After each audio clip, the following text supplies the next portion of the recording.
This is the Radio Generation News. Good morning, I am Dahira Ahmed. The Kenya Meteorological Department says several parts of the country will continue to receive heavy rainfall this week. Kenya Met says the rains are expected between May 26th and June 1st, accompanied by strong winds and changing temperatures in different regions. Areas likely to be affected include the highlands east and west of the Rift Valley, the Lake Victoria Basin, the South Rift Valley, the coast, and parts of northeastern Kenya.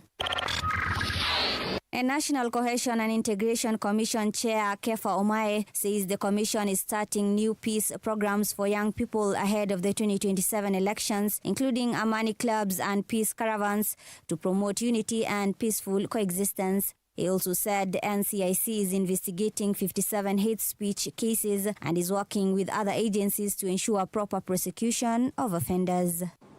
We have uchaguzi bila noma. We want to make sure we go to the counties. We want to make sure we do peace caravans. There is a whole roadmap that we have that not only leads us to 2027 elections, but even beyond. We also want to make sure that we go to all the spaces and begin to do serious civic education and community engagements so that we restore back what needs to be restored in as far as national values and principles are concerned for us as a country.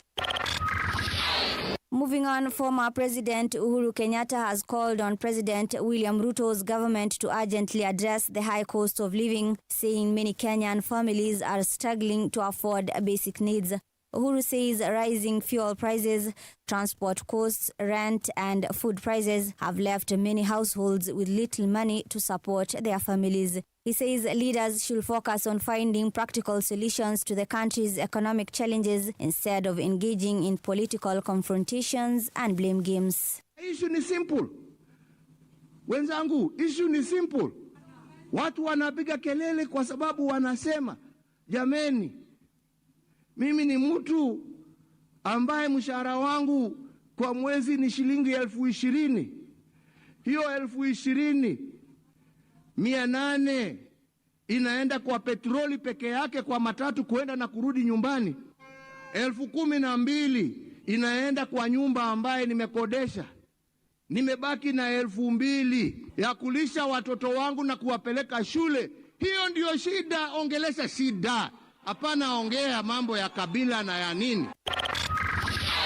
The U.S. military says it carried out fresh attacks in southern Iran, targeting missile sites and boats that were allegedly trying to place sea mines. U.S. Central Command says the strikes were carried out in self-defense to protect American troops from threats by Iranian forces. A spokesperson for Central Command, Captain Tim Hawkins, says the U.S. military is continuing to defend its forces while showing restraint during the ongoing ceasefire. And that's the truth on Radio Generation. Good morning, I am Dahira Ahmed.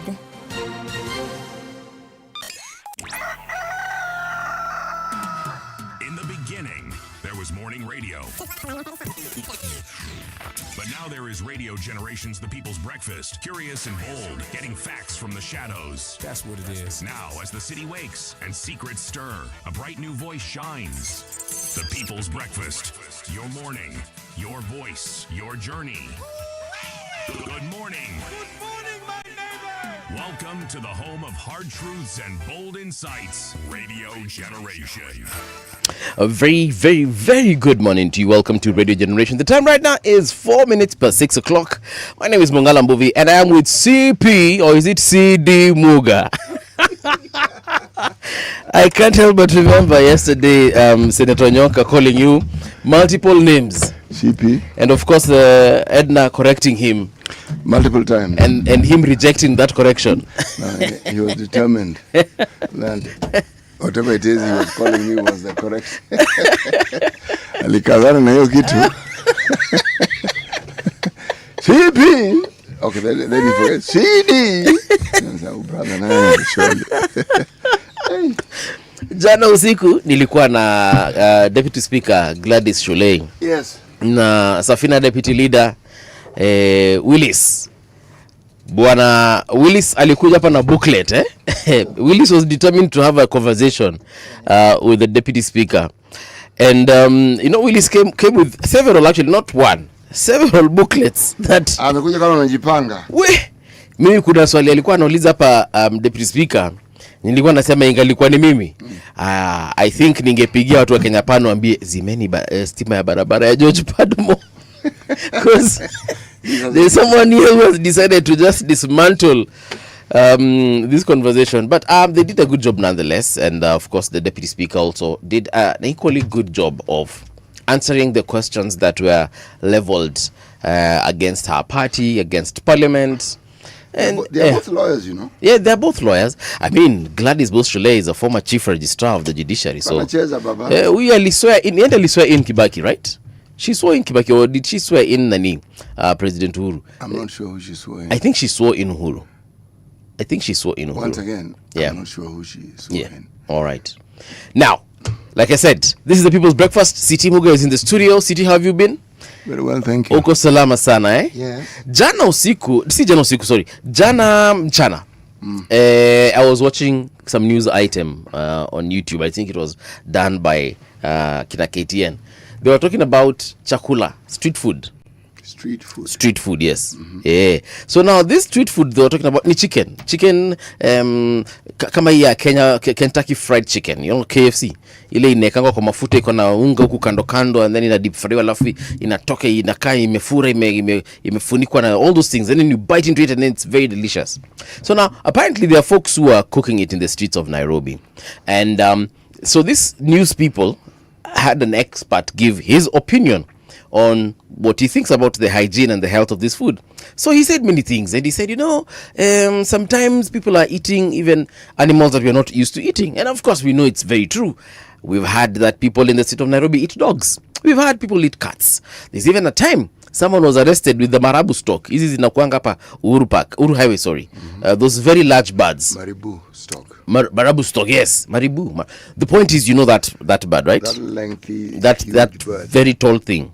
So, sorry. So they said that. So this doctor said, some people are even eating monkeys in Kenya. I posted that thing. I was like, wait, what? We're eating what? Now, I know we eat dogs. I know we eat cats. I have heard that even rats are captured and they are skinned and they are cooked, and they might find their way into your plate in one way or another. But when he said baboons and monkeys, I'm like, do these guys know that is how Ebola started in DRC and West Africa? I've started fearing street food in Kenya. I have stopped eating mutura going forward, because I thought we were eating cats. I was very okay with the cats, by the way. I was very okay with the dogs. We have seen donkeys being skinned in Athi River, carcasses found somewhere in Mavoko sub-county of Machakos. But when I heard that we are now eating monkeys, I was like, hell no. Mimi, I'm not going to wake up one day and start oozing blood from every opening in my body. So that really shocked me. I don't know if you're aware that you could be eating monkey in your local mutura base. I don't eat mutura, neither do I eat street food. Why? So I need to be in the streets to eat it. Yeah. I hardly ever go to the streets. You don't even have that guy you call and tell him, tumanisha mutura 200. I have a place where I call, but and order mutura. It's a restaurant. Yes. No, I don't order. I choma. Yeah. Okay, choma you order that one. Yes, mutura once in a while. Yeah. But it is not street. It is at a specific place. Yes, I even know how they make it. Yes. Because I've witnessed them making it. Because the first time I was offered, I asked. That thing disappeared. You have to order in the morning. Okay. If you want it. Early in advance. So in it can be reserved. Yes, yeah. Because they start cooking it early evening. It's not at Nikitu the whole day. Saturday, Sasa, you order the day before. Yes. That's when you'll get some. Okay. But it is a sausage, really. That's what they're offering. It's an African sausage. It is a sausage. Yeah. So, ukiwauliza, they'll tell you, I know exactly what they put in it. And given that it is a fairly popular eatery, but for me, it's in the neighborhood. That's why it's easy. Right. It is essentially 100 meters from where I live. It is difficult. It is not in their interest. Yes. To suddenly start cooking snakes. Yeah. No. Or rats. It's not in their interest. Because you lose that business. Okay. Yes. I know we eat rodents. I know. I mean, I am there's another mutura base where I live, around where I live. Bwana, that mutura doesn't taste normal. I've eaten so many muturas all over this country. I've eaten mutura in Kisumu. I've eaten mutura in Mombasa. I've eaten one in Kitui, Machakos. But that specific one, the first time I ate it, I was like,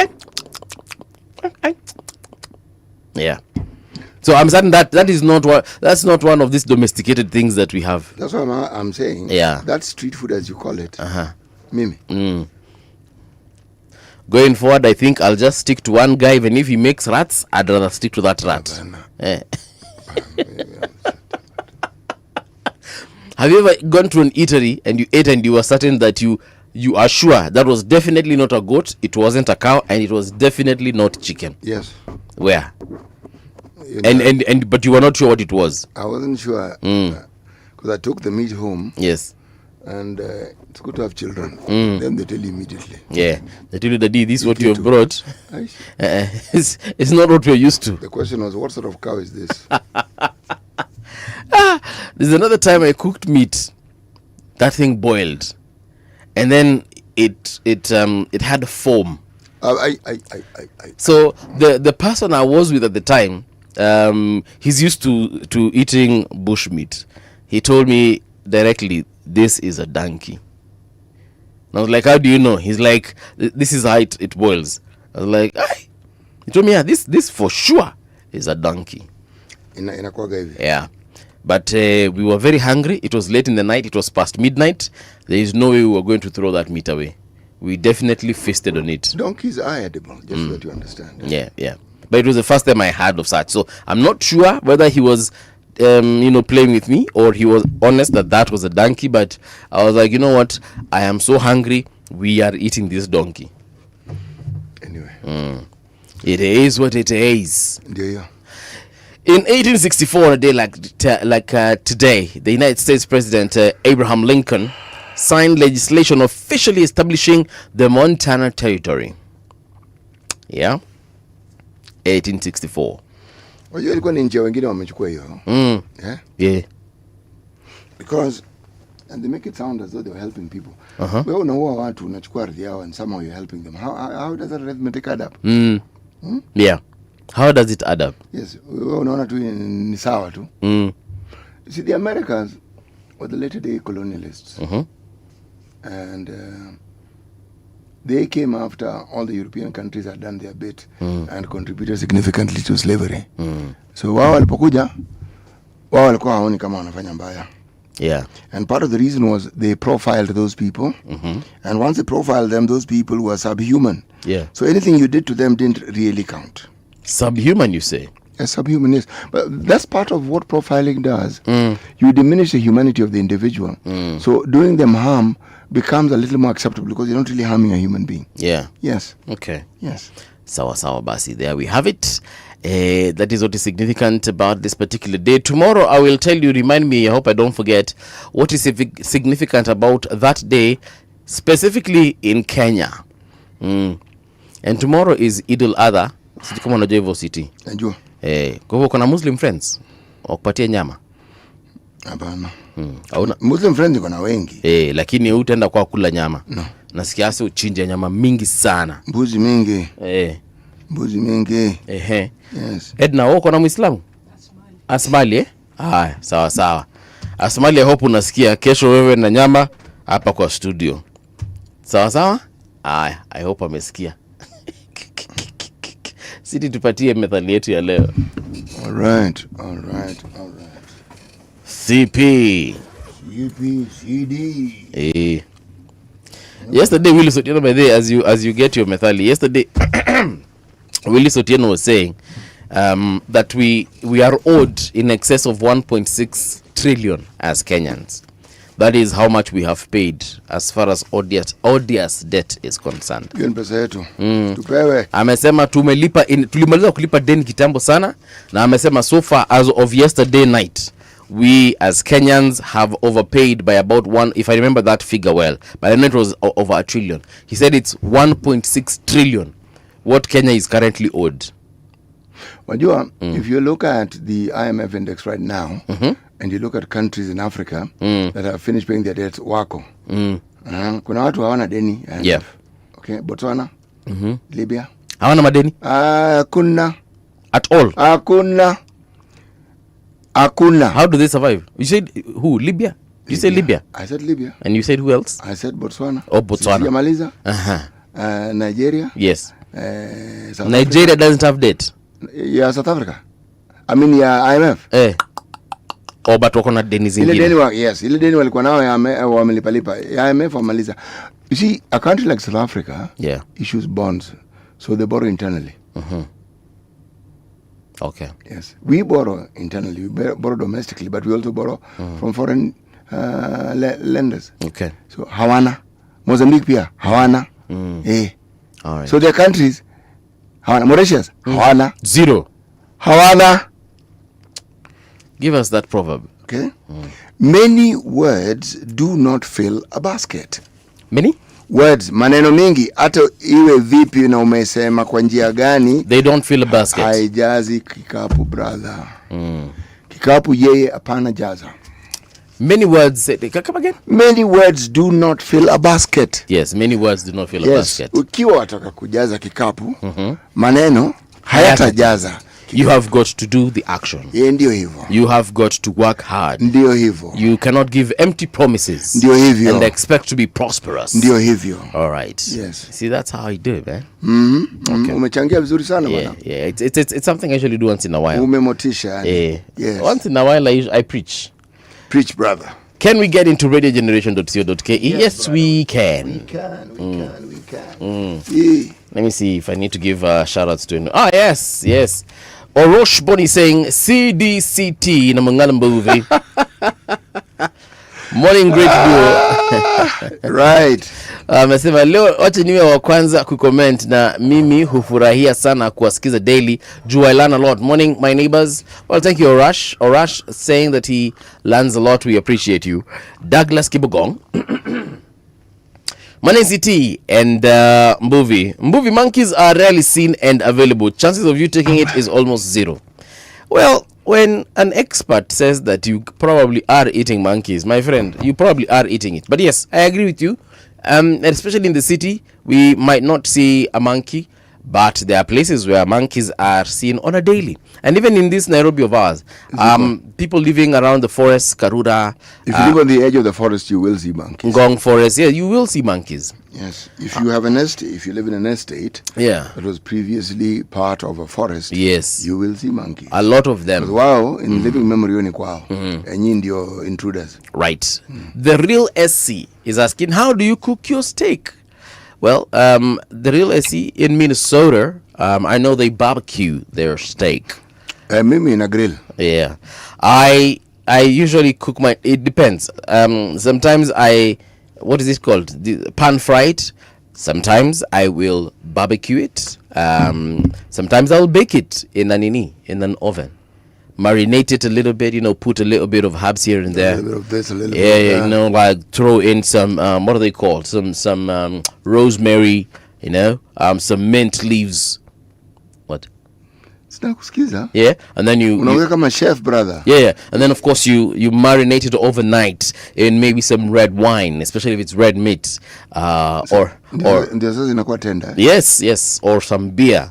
If you don't have any of that, you can do it in some vinegar, some soy sauce. Just marinate it with something. You know what I mean?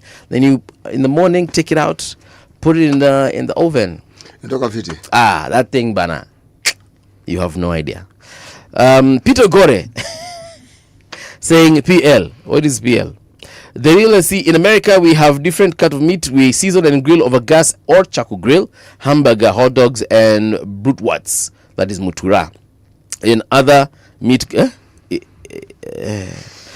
homeowner possesses a grill. Yes, we have that here too. Sometimes it's not a grill. It could be just charcoal and a mesh, but it serves the purpose. Abdi Malik is saying another special thing about today is that 1.5 million plus Muslims have gathered at Arafat grounds today for the pilgrimage. Well, Abdi, thank you for that info. Willis Juma, Morning City and Mbuvi. Well, morning to you too. Good morning. Aya, Douglas Kibagong, quality is better than quantity, the proverb. That is his Interpretation. of the proverb. Thank you so much, Douglas, and for everyone else. MC Tonja, I know wherever you are definitely tuned in, so thank you so much as well. MC Tonja is usually on our WhatsApp, and we appreciate you for that. There's a story here. Foundation reports 1,883 missing children cases amid calls for unified national system. Now, this one has been written by Maureen Kinyanjui, and this is what Miss Kinyanjui says. A child protection organization is raising fresh concerns over missing children cases in Kenya after reporting that it has handled nearly 1,900 cases over the past decade, pointing to gaps in how different agencies collect and share data as the problem continues to affect families across the country. The Missing Child Kenya Foundation says the figures show a long-standing challenge in coordination, even as government and stakeholders push for stronger systems to track and respond to cases involving missing, abducted, and abandoned children. Now, speaking at Citizen TV on Monday, Chief Executive Officer Mariana Munyendo said the organization's records reveal inconsistencies in reporting across institutions, making it harder to build a clear national picture. Yeah. So she says that from 2016 up until today, their organization has handled 1,883 cases in total. The first time I ever encountered a case of missing children is the time I used to work at a radio station, which was shut down a couple of years ago. But I got a call from one of the listeners, a lady in Ruiru. This lady lost her twins. Twins. They just disappeared one day. They went out to play. How old were the twins? For them to go to play, they were probably about 2-3 years, thereabout. Yeah. So they went out to play. And within minutes, they were just missing. You know, one time you are hearing kids outside, then the silence. Then the silence, and wondering why is there so much silence? So you come out there, CP missing, and that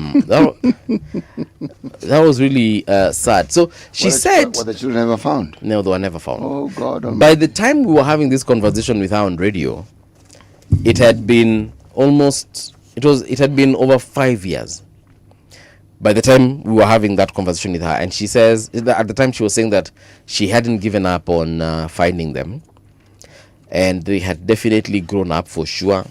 Their physical appearance had changed from the last picture you had. See, when you're a 3-year-old, and when 5 years later, so you're an 8-year-old, you look different. You look very different, and children grow very fast. Even their complexion sometimes changes depending on the environment, their hair and everything. Twins, my friend, got lost in Ruiru, and that thing really it made me nilimfeel mbaya sana. I cannot imagine what other parents such as her are going through. You know, you are with your child one time, and another time your child is not there. There's another friend of mine, stroke client. His son one day disappeared from home. Why? Because alimpata badai. They found the boy after, I think, like about 3 days. So this guy was this young man, this boy, was riding his bike, and then somehow that bike, someone stole the bike. So the boy was afraid of going back home. Right? So mtoto akaenda sokoni Githurai, kwanga Githurai. Alikuwa analala kwa soko every single day he disappeared for about 3 nights.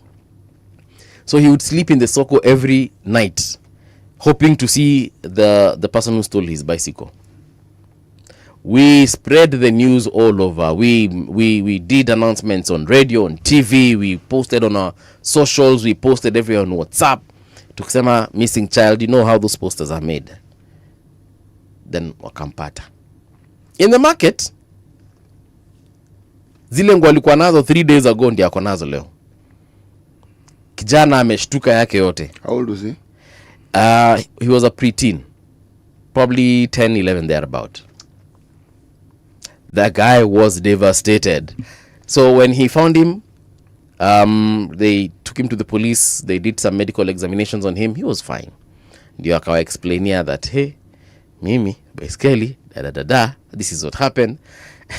And I asked this guy, when unakwanga baba mbaya sana, by the time your son decides he'd rather go sleep in the streets than come back home. Wewe ni baba sample gani? What kind of parents are you? But yeah, it happens. But it is a valid question, isn't it? Yeah, it is. It is.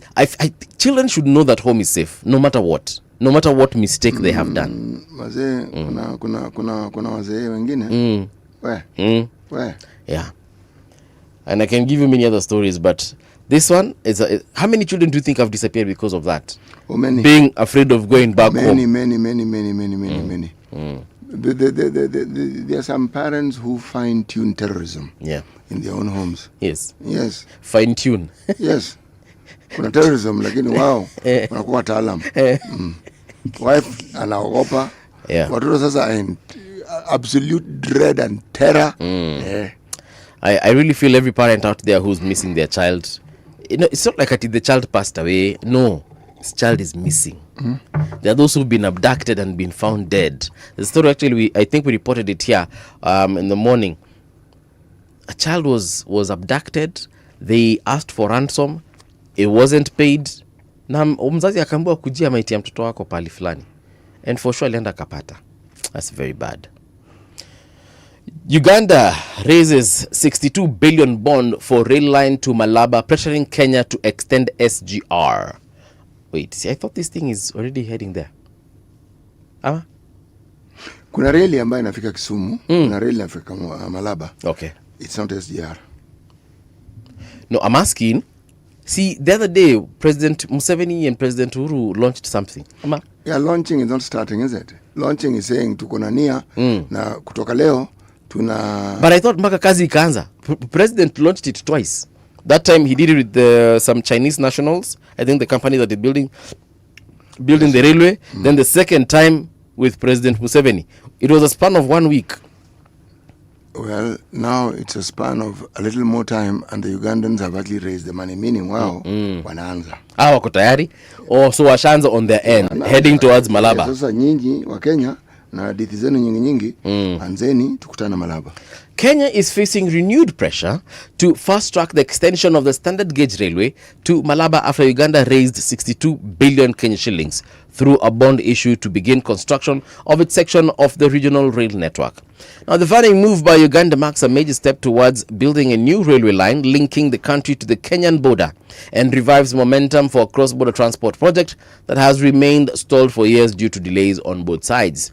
Uganda has issued a Sharia-compliant Sukuk bond with 62 billion, that is about 405 million pounds, not pounds but euros. Dollar ma euro. In euro. Ile E na kwanga line mbili katikati. Huyo ni euro. Hiyo ni euro.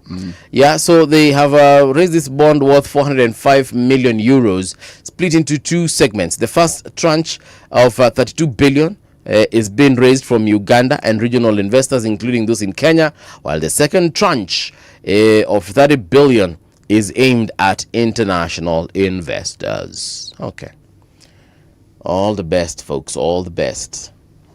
How long do you think it will take you to get to Kisumu City? What? With the SGR? SGR, yeah. If it takes us 5 to get to Mombasa. 2. 2, yeah? Yeah. Kiambu Aquatics meet attracts more than 400 swimmers from 41 schools. City, can you swim? Do you ask me if I know how to swim? Yes. I do. Okay. Okay. Did you ever do it competitively while in school? Just in school. Yeah. I did it. I was the deputy captain of Patch at the time. The just concluded 2-day Kiambu Aquatics Invitation Swimming Championship held at Potter's House Senior School on May 23rd attracted a record more than 400 swimmers from over 41 schools and clubs competing in various swimming events. Now, 13-year-old Jeremy Wero of Juja St. Peter's won a gold medal in the boys' 50-meter backstroke after edging out Connor Healy and Nandoka Baraka, both from Aga Khan Academy. who finished second and third respectively. Now, Weru secured victory with a time of 43.42 seconds, and the young swimmer has now declared his intention to compete for Kenya. We wish him all the best. Once in a while, squeezing an anga swimming pool, and I swim back around and go, hey, you can swim like that. And I'm like, what do you mean, guys? Swimming is like second nature. Take it that many people cannot swim. Yes. Hence the shock and awe. Yeah. How you kuogelea, bro? Ukimtupa kwa maji anakunywa maji. Essentially, anakuwa jiwe. Anakuwa jiwe. Sink into the ground, to the floor. But guys, learn how to swim. It's actually a very good thing, and it's absolutely fun. It is time for traffic updates. Wacha tuangalie barabara za Nairobi zinakaa namna gani. All right. I'm looking at yes, here we are. Ngong Road is looking good. This road at this particular hour, the only places you'll find traffic ni pale tu Junction Mall, Joseph Kangedha poko your junction, alafu Ring Road Kilimani Junction. But the rest looks good. The road leading to Kibera is looking good as well. Ngong Forest Road, not bad. Southern Bypass looking fantastic. Wayaki Way, not looking bad at all actually. It's very green. Then Uhuru Highway, as you're heading towards Mombasa Road as well, looking good. If you're getting into the CBD, you're moving quite well at this particular hour. But if you're coming from Kiambu Road or you're coming from Thika Road, when you reach Utalii Hotel, you will find lots of traffic. Kiambu Road traffic starts actually at the junction when you're joining Thika Superhighway, but going back all the way to DCI, going way back, everything is looking good. Watu Ridgeways, no problemo at all. Thika Superhighway, absolutely no traffic today from Kenyatta University, Githurai, everything is looking good. So Nairobi, basically, nothing to report as far as traffic is concerned. Traffic is moving quite well. If I check out this place known as Mombasa County, really? It's 6:32. You guys have not woken up. What's not happening? I can literally see very minimal traffic, spots of green, for lack of a better word. Everything else is looking grey.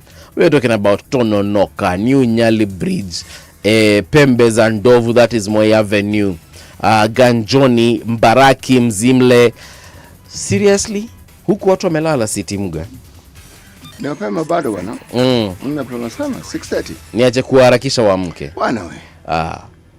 People of Mombasa don't like waking up early. That is not true. They wake up actually fairly early. Yes, they wake up early, go to the mosque and pray, or they pray from their houses. Wajua soko Kongowea. Naam. By 5 it is open. Okay. And the people who trade in the soko start coming in. Yes. That's early 5. Yes. Okay? And there are those who are street vendors. Yes. And there are those who supply families with food and what. They're working. Na kuna wale ambao wanatoa vitu Kongowea market wanaipeleka Marikiti. Naam. Okay, which is on Digo Road. So at that time, this hour, they are awake and they are working. Kuna watu ambao wanafanya biashara na port. There's a business called ship chandling. There's a ship chandling. Ship SHIP chandling CHANDLY. It's a business. Ship imedock. Wanahitaji fresh fruit, fresh food, fresh nini. Watu ambao wanafanya biashara hiyo tayari wako makazini, wanaendelea na shughuli zao. Okay. So the town is not asleep. No. At this hour, there are very many people in Nairobi who have not woken up. Yes, for sure. You know, we are used to being here at some crazy hour. Okay. And this is just, it's a general question.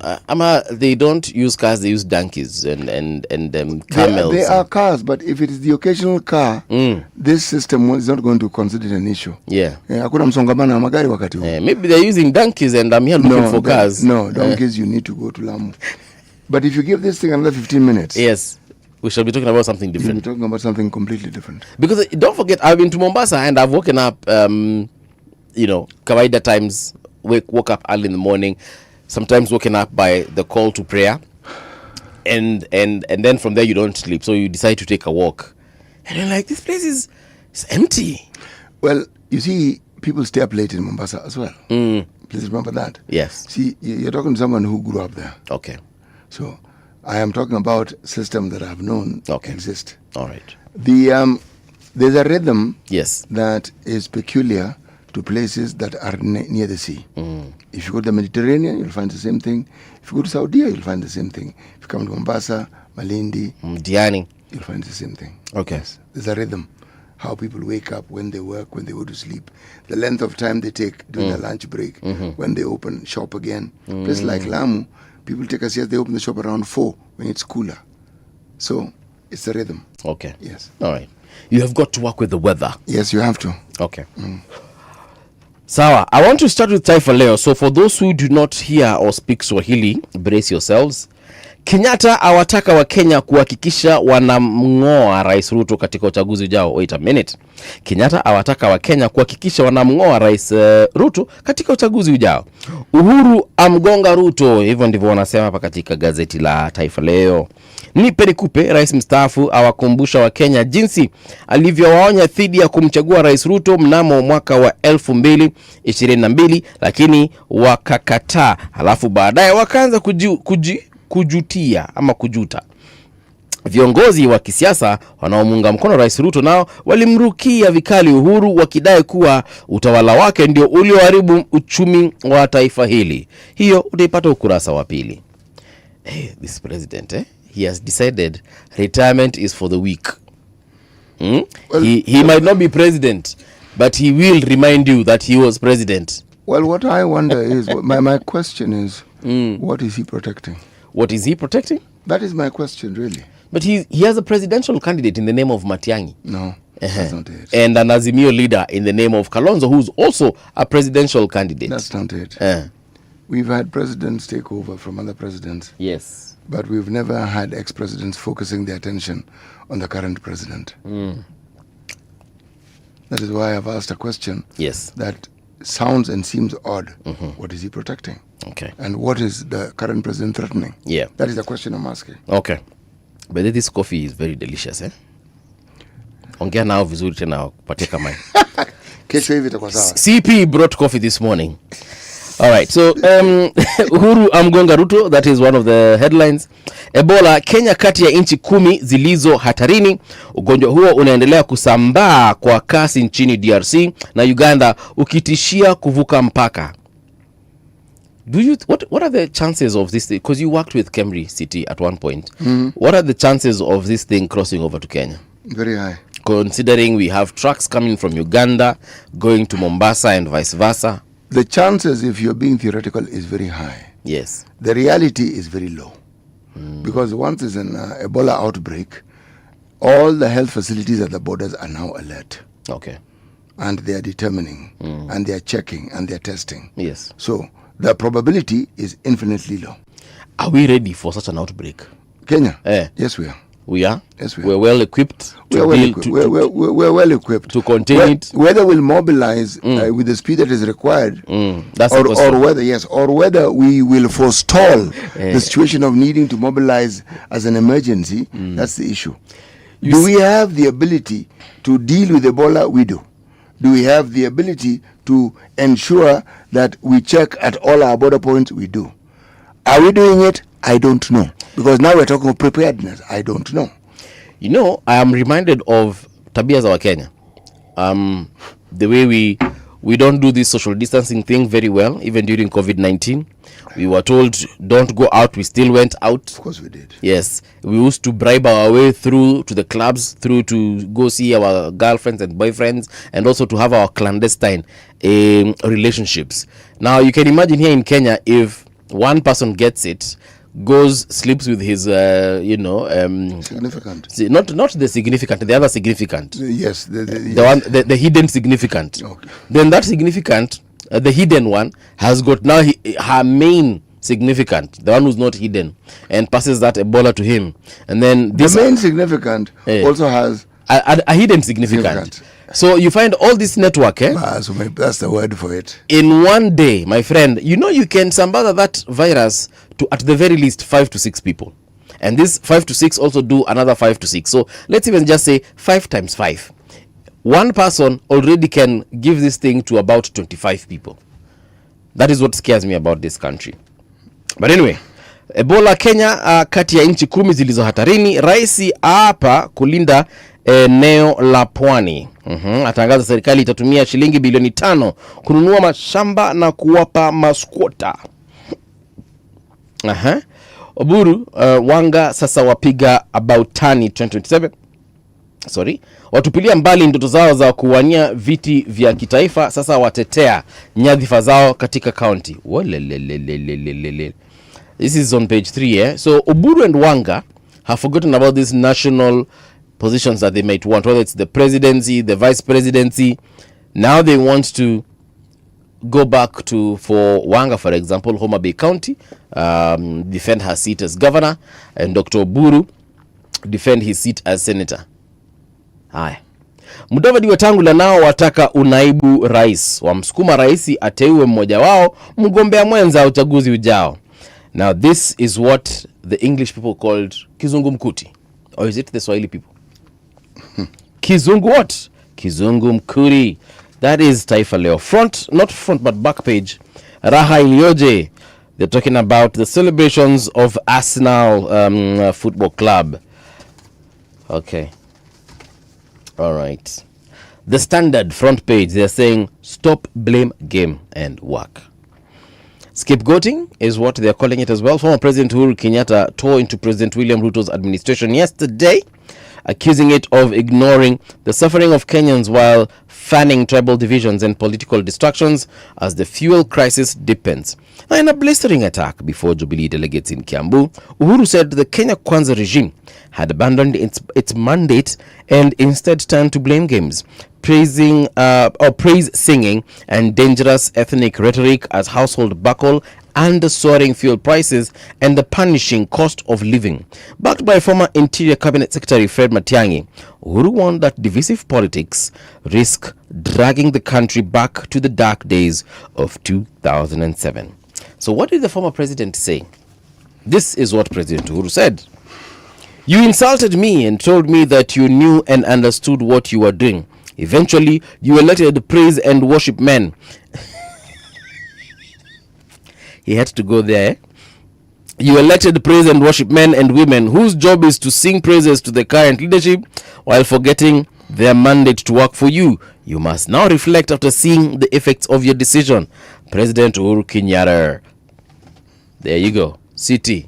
CP. Over to you, CP. Okay, CP. CD. Senator alijaribu sana jana. Yes, no, he did a good job. Alijaribu sana. Na tunamshukuru. Sasa tuanze na Business Daily.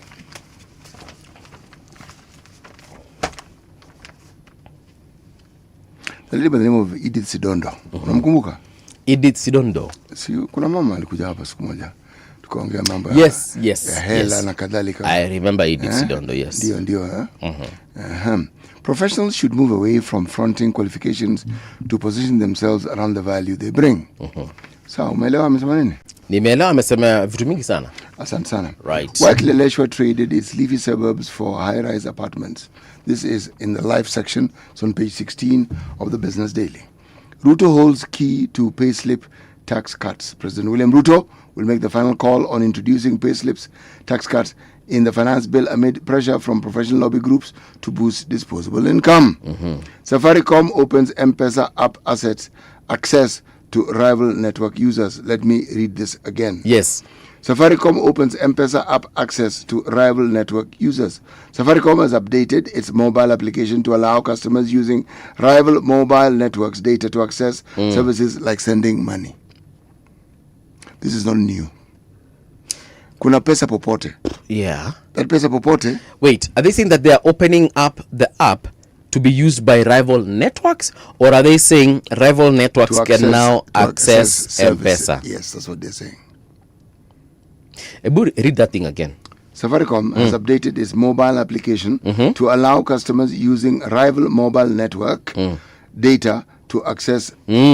So it's the data, it's Yes. not the app. Yes. So that means you can, with your data, you can hotspot, or you can actually, if you're using, let's say, an Airtel line, but you have the app on your phone Yeah. that you have registered, Yeah. you can still use M-Pesa services using the app, but using the data of, let's say, Airtel or Telcom. Is Telcom still there? Yes, it is.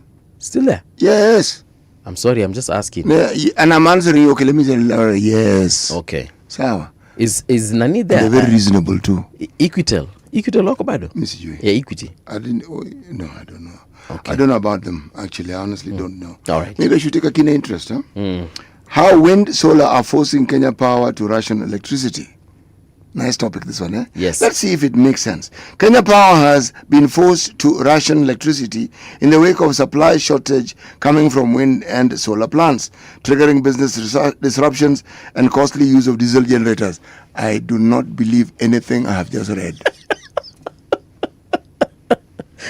No, I honestly do not believe. So there is less wind.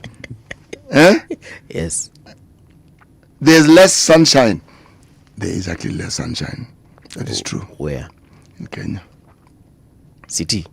I don't know where you live, but it is bloody hot because of the sun. No, not as much. There are days we have sun the whole day. Yes. These days it's interrupted by cloud cover. It's interrupted by rain every once in a while. Okay. Yes. If you're talking about the changing seasons, fine. We can say that we have less sunshine. But guess what, City? We don't need the sun. We don't need like direct sunshine for solar panels Actually, to work. I am merely having a discussion with myself. Okay. But the initial statement I made still stays firm. Yeah, I agree. Joseph Siror, this man is my friend, I'm going to call him. The managing director of Kenya Power said that the rationing is more pronounced when wind power generated drops to near zero, creating a deficit that cannot be offset by other plants, notably during peak evening hours. But how can we have no wind? The solar I get. You know what? Fine. Let's even say there's cloud cover, there's no sun. But wind is literally driven by the rotation of the earth, and it is also driven by the tides in the ocean.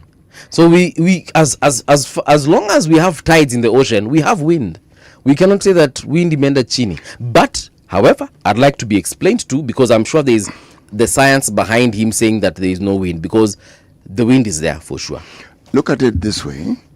According to this report, the wind plants, including 310 megawatts, Lake Turkana wind power project, and the 5 solar plants account for nearly a fifth of the electricity supplied to Kenya Power. Okay.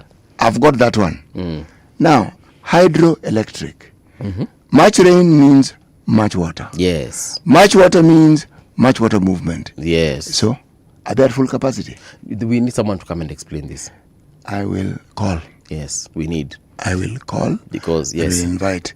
So I will stop my ignorance, hapo, Yeah. and we'll wait for an expert. Right. Akuja atueleze Right. why it is that there is no wind. And Yet we have tides. not only tides. do you experience the amount of wind that our politicians produce in their discussions? Daily. As long as the earth is rotating, we have wind. So someone needs to explain what exactly they mean. Maybe the wind is there, but it's I don't know. It doesn't make sense. For all the thing you said, which makes sense, and I will apply it immediately. Let's call an expert. Let's. Come and explain to us. Wind everywhere, and yet there is no wind, isn't it? Yeah. Sun. Well, anyway. Wait, we have sun. Carry on. The Daily Nation. Right. Investigation into president security breaches informs change of guard. An internal probe reveals security lapses after a man interrupted President Ruto's address in Wajir in February. This week, another incident forced changes in the presidential escort unit. One of the things that I agreed with one immediate former deputy president, he said that entire unit should be sacked. Actually, yes. I agree. Do they know what such a lapse can... Do they even have an inkling as to how just catastrophic this can be? And then to make matters worse, CT, Bwana, right? That thing has exposed our president. My friend, Yeah. it is not the president's position to do. It's not him to provide that. They are people whose job that's what they're trained for. So how does that happen? When I say expose our president, I mean they have exposed him now to there are people who know that his security is now not good enough. So anyone who probably had thoughts or feelings of somebody who perhaps had entertained nefarious intentions. Yes. And I like what Gachagua said yesterday. I think it was yesterday. He said that we need that president alive because, man, the lack thereof of him would plunge this country into a place whereby we will not be able to get out of. Yeah, this is Gachagua, the biggest critic of, I think he is the biggest critic of the current president. Most vocal. Akasema bwana, my friend, can you guys do something about that thing called security? Yeah, let's not assume. Because if anything were to happen to the president, of course, investigators will do the most obvious thing. They'll ask who would benefit the most from the absence of this person. And there are a lot of people who would benefit. Not only that, you see, this explains to you that in moments where one needs to be rational and one needs to put politics aside, Gachagua is very capable. Yes. Of putting partisan politics aside. So which also tells me that his utterances are deliberate. Yes. And they are thought through. And they serve a specific purpose. But when there's need to draw back and say, Apana, guys, this one, we're not politicking, this one. Yeah, this one is serious. No, this one we're not politicking. Now, watu ambao wako hapa watoke. Because we have enough people who can actually fill those positions. Yes. But you know, Gachagua is the, with all due respect, kind of person. And all protocols observed.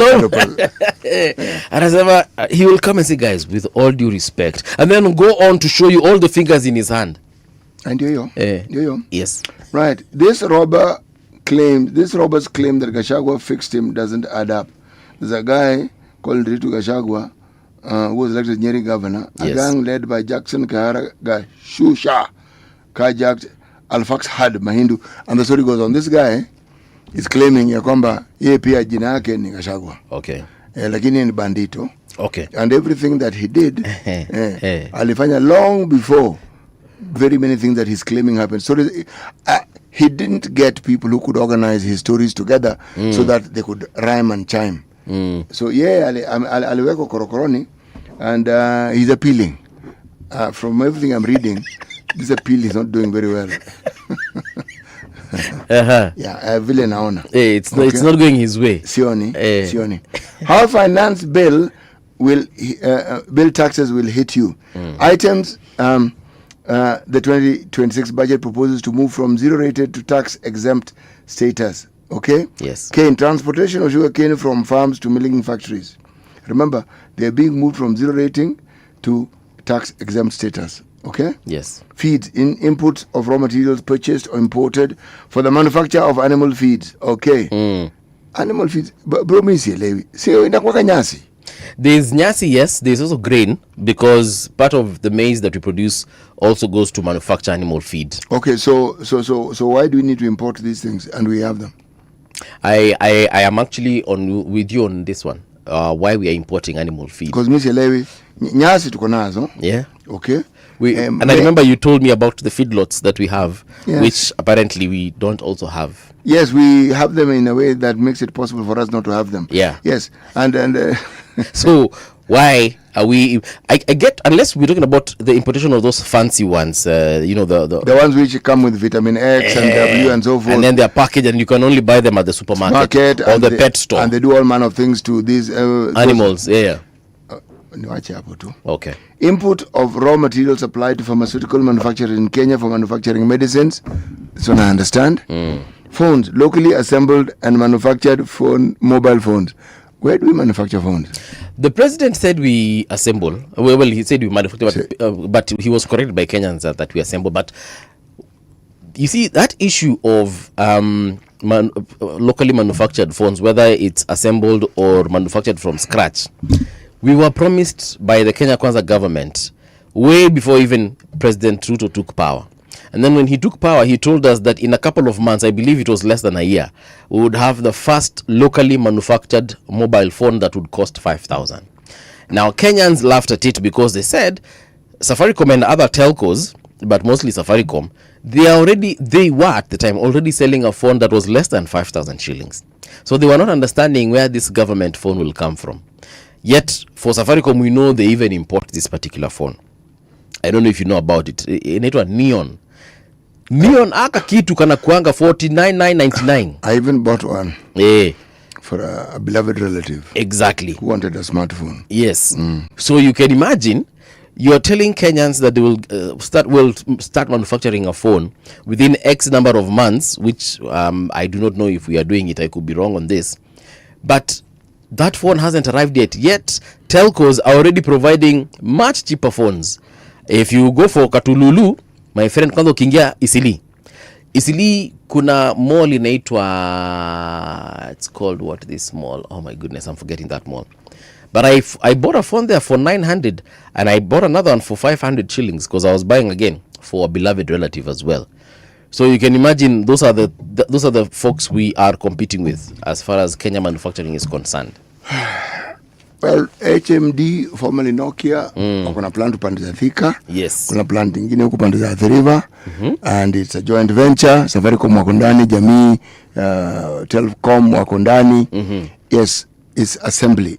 So, but you know, we actually did used to manufacture phones in Gilgil. Yeah, easy handheld, easy kubwa, which can serve as a weapon.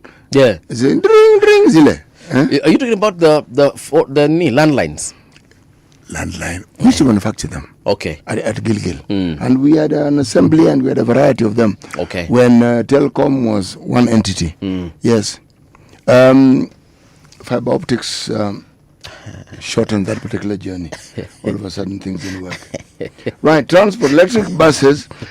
Select category of motorcycles and electric bicycles. Good for you. Good. Wait. They want to tax motorcycles? No, the story is zero rated to tax exempt status. Meaning unaweza kuwa wambi okay, iwachilia. That one. I like your pikipiki because a lot of folks are now getting into that biashara. Okay. There are very many. It is called the motorcycle revolution. I call it that because the Chinese and the Indians have actually revolutionized our transport. And to understand it, kwenda rural area. Ni utajua vile pikipiki inasaidia. Unasema nini? In Mlolongo, there's an assembly plant for electric motorcycles. Iko. Ikiwa unatoka Nairobi, Mombasa unakuja hivi on the left. Yes. And those guys are churning out bicycles per hour. Mzuri hiyo. I just see folks going there. Of course, they're getting them on loan. They're paying about, I spoke to one of the folks, they're paying 180 shillings a day for that motorcycle. And I think that's a good deal. That's a good deal. Okay. Back in the middle of the paper, I told you Kenyatta asked voters not to ignore his counsel again. Why Uhuru has renewed war on Ruto. Former President Uhuru Kenyatta has gone at his successor William Ruto hammer and tongs, hiyo ni kizungu, telling the Kenya Kwanza administration to address Kenyans' grievances, including the runaway cost of living, instead of using him as a scapegoat. After unrelenting criticism by the government leaders, Kenyatta's allies say he is pushing back on divisionary tactics to focus on public scrutiny on the administration. Good. And the conversation continues. All right. Big shout out to Alando saying, good morning, City and Movie. Sisi watu wa street delicacies, we ought to change our names to Walanyani, yani eaters of monkeys. Hey. The Real SC saying, child protection agencies should have beefed up. Really sad what's happening in Kenya. I agree. Luis Rudasingwa, good morning, RG team. Well, good morning to you too. Danson Kenya, good morning, City and Movie and fellow patriots. Brian is saying, I find your discussion on the power generation and wind issue extremely professional. Such a useful listen. Thank you very much, Brian. Danson Kenya says, wind and solar is free all over. Once Kenyans embrace this, KPLC will go the telecom poster way. KPLC are totally asleep and taking customers for granted. Danson, you know, actually that solar revolution is coming. That thing you said, what? The piki what? City. You called it the motorcycle? Revolution. There's a power revolution coming. Let me just say Ramadan. Ramadan is saying, good morning, Paul and City. Well, good morning to you too. Real is saying, tax on imports is to encourage local manufacturing. Yes, SC, I understand and I feel you. But Danson Kenya has asked a very good question. Do we have the capacity to manufacture? Yeah, well, we do. We do, City? We do. We have the capacity. We do. I'm not talking about the human resource. I'm talking about even in terms of power. We do. I'm talking about in terms of expertise. Do we have the engineers and the people who've gone to TVET and they know how to do these things? We do. Now, in the next hour, we are hosting Honorable Nderitu Murithi. He's a former governor. He's an economist, but he is also the chairman of Kenya Revenue Authority. I'm going to be asking him those questions on manufacturing and our capacity to actually deliver. Yeah. So do stand by for that and much more.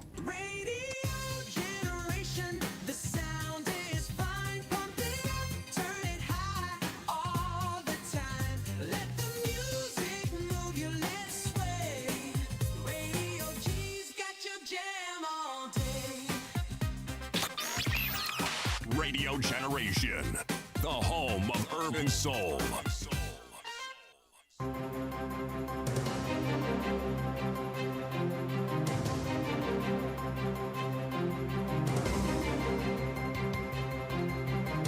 This is the Radio Generation News. Good morning, I am Dahira Ahmed. A 47-year-old woman has appeared before an Eldoret court accused of torturing her 11-year-old niece while living under her care in Kapsoya Estate, Uasin Gishu County. Bernardine Jepkemoi Cherotich denied the charges of cruelty to a child. Court documents say the woman allegedly beat the minor with a copper wire between November 2025 and May last year, causing injuries to her back and thighs. The court released the suspect on a bond of 100,000 shillings or a cash bail of 50,000 shillings. And Gender Cabinet Secretary Hannah Wendot has urged Kenyans to report cases of missing children immediately, saying delays make it harder to trace and rescue them. The Cabinet Secretary described the statistics on missing children as alarming, revealing that more than 10,000 cases have been reported since 2025. Wendot also said about 44,000 children are currently living in government care facilities across the country. We have said don't wait for 24 hours, don't wait for 48 hours. Report immediately. You report to the police, you report to the Children's Department, whichever one comes faster. And everybody will be accountable. If it is reported to the children officer, we shall ensure again an OB is follows up, because a case can only be investigated where there is an OB. We have established a multi-agency approach, bringing together security agencies, including Directorate of Criminal Investigation, Anti-Human Trafficking and Child Protection Unit, the Ministry of Health, and we shall all be answerable. We can't be having these negative reports every day.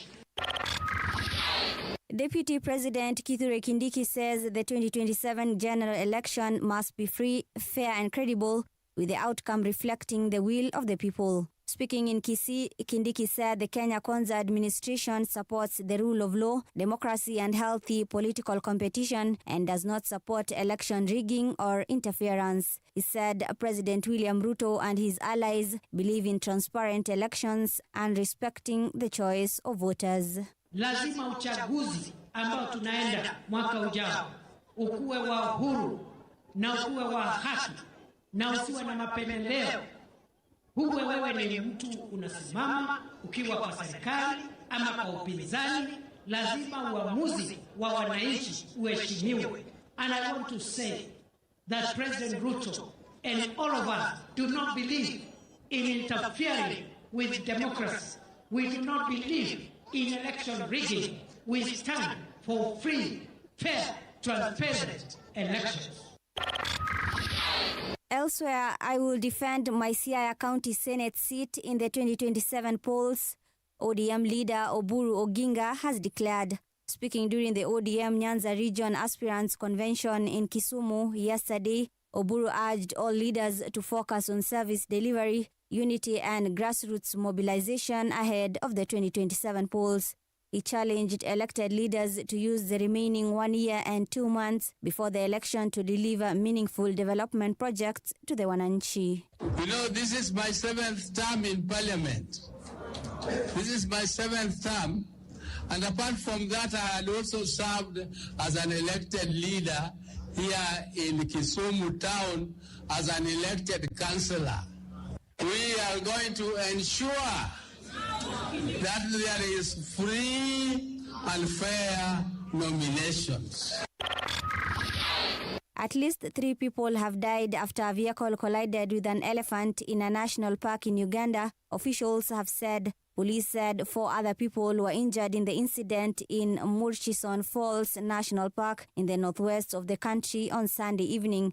The vehicle was carrying 7 officials from the Uganda Revenue Authority, it added. And that's the truth on Radio Generation. Good morning, I am Dahira Ahmed. The views and opinions expressed on this program are those of the guests and do not necessarily reflect the views of Radio Generation. Radio Generation assumes no responsibility or liability for the interviewee's views. This is Radio Generation. In the beginning, there was morning radio.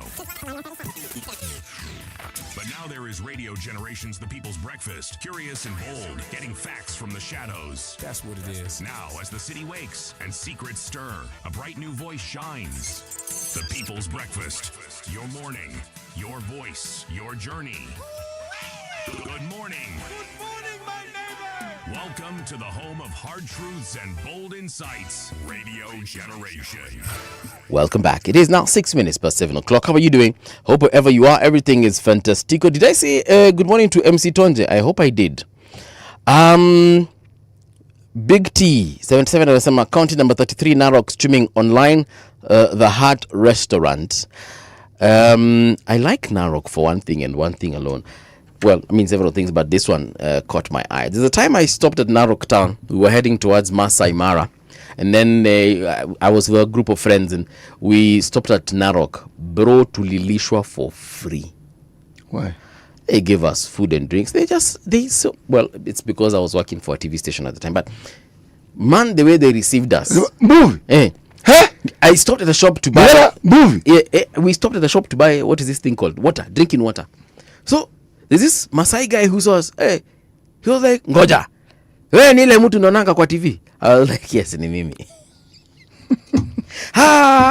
Leo nimekwambia hata nikwambia, I said a lot of things I didn't understand. But the guy wanted to give us a whole half a goat to go with. Kwambia hii itakuwa shida kubeba. Yes. Lakini kitufanye kuna maana hapa tunaweza ichoma. Tulekelewa kitu kwa grill bana. That thing we chomed it a very we did a very nice barbecue. Sasa unaelewa. Hiyo ni Mwafrika being an African. Yes. Yeah. And they gave us drinks as well and they were like, "Mukifika huko kwa TV ya msisahau. Mtu salimie napendanga vile mnashikilanga hiyo kitu mnaongea na wakubwa." And he was very happy. Yeah. So, absolutely love that county. Yeah. Nikijipata Narok tena nitatafuta huyo jamaa. Guess what? He also offered me his daughter and he was like, "Sasa wewe kitaka bibi." And I told him, "Ni sawa." Venye nilianza kuambiwa maneno bibi nikajua hapa Mbuvi Mungala, you're being sold, or at the very least you are being bought. Bro. Na hivyo ndivyo nilijitoa kwa hiyo story. But yes, Narok is a beautiful county. Watu wa Narok, asanteni tena sana kwa kulonga nasi na kupatana na sisi. We are glad that you are here with us. And of course, everyone else who said a shout out that I didn't shout out, well, thank you so much. Like you said, in this particular hour, we are hosting Honorable Nderitu Murithi. He's a former governor, Laikipia County, but he is also an economist. That is his mainstay. And currently, he is the chairman of the Kenya Revenue Authority. He'll be walking in shortly. But as he does that, we had stopped in the last hour on that issue of manufacturing in city. You're telling me that we have the capacity. Let me explain what I mean. You see, people talk of human resource, which we have. But the moment you hear the word partnership coming in, you are actually being told about skills transfers without it being mentioned. Okay. You partner with people who do it. Let's say, for instance, a famous brand like, say, Samsung. Or HMD. Yes. My favorite, is Nokia, because I use Nokia. Yes. Delightful phones. Right. Okay? So what that means is the partnership will enable you to acquire skills that you are not resident at a particular moment in time. So people go to where they do their business, they get to understand, and then they come back and they transfer those skills. So it means we are in a position to. Okay? And what makes me confident in what I'm saying is when I look at what it is that is in the curriculum of some of our TVETs. And I look at the partnerships that some of our TVETs have, like, say, Dedan Kimathi University. Some of the things that are being done, they're not spoken of openly and they're not spoken of in the public domain, but they are really groundbreaking things that are being done there. So I am simply saying, like, most people do not know that in that particular university, yes, they actually have a commercial side, for instance, that sells coffee, ready to consume coffee. Oh, Dedan Kimathi? Yes. They have a coffee, just like yes. Which university is Egerton. They do production of yogurt. Egerton does production of yogurt. Okay. Butter. Just think of whatever it is that you want. Even butter. Yeah, but if you can make yogurt, you can make butter. Yeah, I know. It's a dairy product. Yeah. Yes. Not only that, it's the process. At which point does it stop being yogurt? At which point did you take it on so that it becomes butter and so forth? I'm simply saying it's just that it isn't spoken of and the capacities have not been broadened. But yes, they do have commercial wings within the university. Okay. Now, the technical aspect that we speak of has also been expanded. So it's a question of what it is you know about these institutions and the people they churn out. There are people who can be innovators. Okay, there are people who can be not just entrepreneurs by word, but by deed. And you see what they do. So when it comes to these electronics that we're speaking of, this is the telephonic world is essentially electronic. We have the capacity. Yes. We can enhance it, but we do have the capacity. When I look at manufacturing videos on YouTube, and I look at specifically folks in China and how they do it, I ask, because I look at the simplicity of that setup, and I ask, but we can actually have this kind of thing, yes, say even in a place like Kitui or Machakos. Yes, you can. Yes, you can. I'm like, so why are we not doing it? That one now we have to point fingers very, very directly, and toes and legs and feet at those who are in positions of authority. When I hear that counties do not have own source revenue because they do not have maybe a mineral or they do not have or coffee or mangoes, and I'm like, what do you mean? Go to China and see what these guys are doing. These guys are manufacturing in their bedrooms, for lack of a better word. Well, if you think China seems a little threatening and ominous and is huge, or Korea, go to Vietnam, go to Cambodia, right, and see they are doing it. Okay? What is so difficult about? I asked, I can't remember who it was, but it was last week, and I said we have all these very empty, huge tracts of land in these arid areas in the northern frontier, and I asked, why can't we set up manufacturing there? I know some manufacturing will require water, but we can sink boreholes. Paul, if you have fresh water source, you can transport it. If we have a pipeline that comes from Mombasa and goes all the way to Uganda. By the way. Hii ugumu gani ipo when it concerns water? No. It's the will. The focus, the unfortunate focus of those we elect to make our lives better is not on utilizing what we have to make the lives of the people better. That's not really it. They want something ready-made and then they want to find ways of plundering it. It seems to be the focus. Okay? Resource is not diamonds, it's not oil, ruby. No, not only the fundamental and the most important resource is the human resource. Yeah, because it's this human being who makes possible these things and turns them around so that they can be value added to the degree that makes a lot of sense to all the citizenry. Even the natural resources. It's like our governments resist certain things. Talk about any government you want to speak of. Start with Kenyatta one and just keep moving. When have we ever taken a deliberate effort to audit the natural resources we have in this country? When we just hear a snippet, there's iron ore in Taita. Okay. Actually, there's even rare earth in Mrima Hills. Now, kuna gold. For heaven's sake, those are not the only minerals. We have coal. We have natural gas. Why don't we talk about it? You know, when I even look at, like I said, some of those setups, and I'm like, these are so simple. They're very basic. Have you ever gone to, like, say, a website like Alibaba? Yes, I have. And you just check out the electronics section, bro. You will see electronics. It's mind-boggling. Yeah, and they're simple. Yeah, and you'll see brands you've never. Kuna brand unaona hata unashangaa ni brand gani, but it's a phone, and they're selling. You'll see bicycles. You will see electric motorcycles. You will see You'll see everything basically on that website. You see clothes, you will see computers, some brands you didn't even know exist. You will see microphones. We are used to maybe a Shure microphone or an Audio Technica microphone. Those are the big brands that tumezoea. Unaingianga pale bana, you meet brands and you're like, ala, and it's the same technology, sometimes even better. The countries where some of the electronic equipment come from, the quality assurance levels are very high. You cannot afford to go around producing substandard stuff. Yes. You can't. The country that led in this for the longest time was actually the US. Yes. Quality control, quality management, quality assurance. My friend, there's a gentleman called Ralph Nader. Ralph Nader was a lawyer. He made a career out of simply calling out big manufacturing. He started with the car industry, went on to others. Because sometimes you'd find a car which has defect, you told, fix it. Yeah. People like him and what they pushed for, you're talking about the 20th centuries, the 1980s, 70s, 80s, 90s. Yeah. It made it possible for people who manufacture to ensure that what they tell you that car has is exactly what it has. Otherwise, you can find an entire assembly line replacing parts or doing things. Yes. And that's why in modern times, you'll even find models being recalled. You're told, apana, hii model, kuna itilaf mahali. Yeah. Recall. It goes as far as even airlines. We had a particular make of an aeroplane, I will not mention the name, that had a particular problem because it kept dipping and killing people. Okay. And apparently the defect was known, but it was not spoken of. They had recalled those planes. Ethiopia walikuwa na moja. Indonesia kulikuwa na moja. So, and the others, the fault was known. This will cause this. What am I saying? Quality assurance. Now, it is the one thing we do not have. Okay.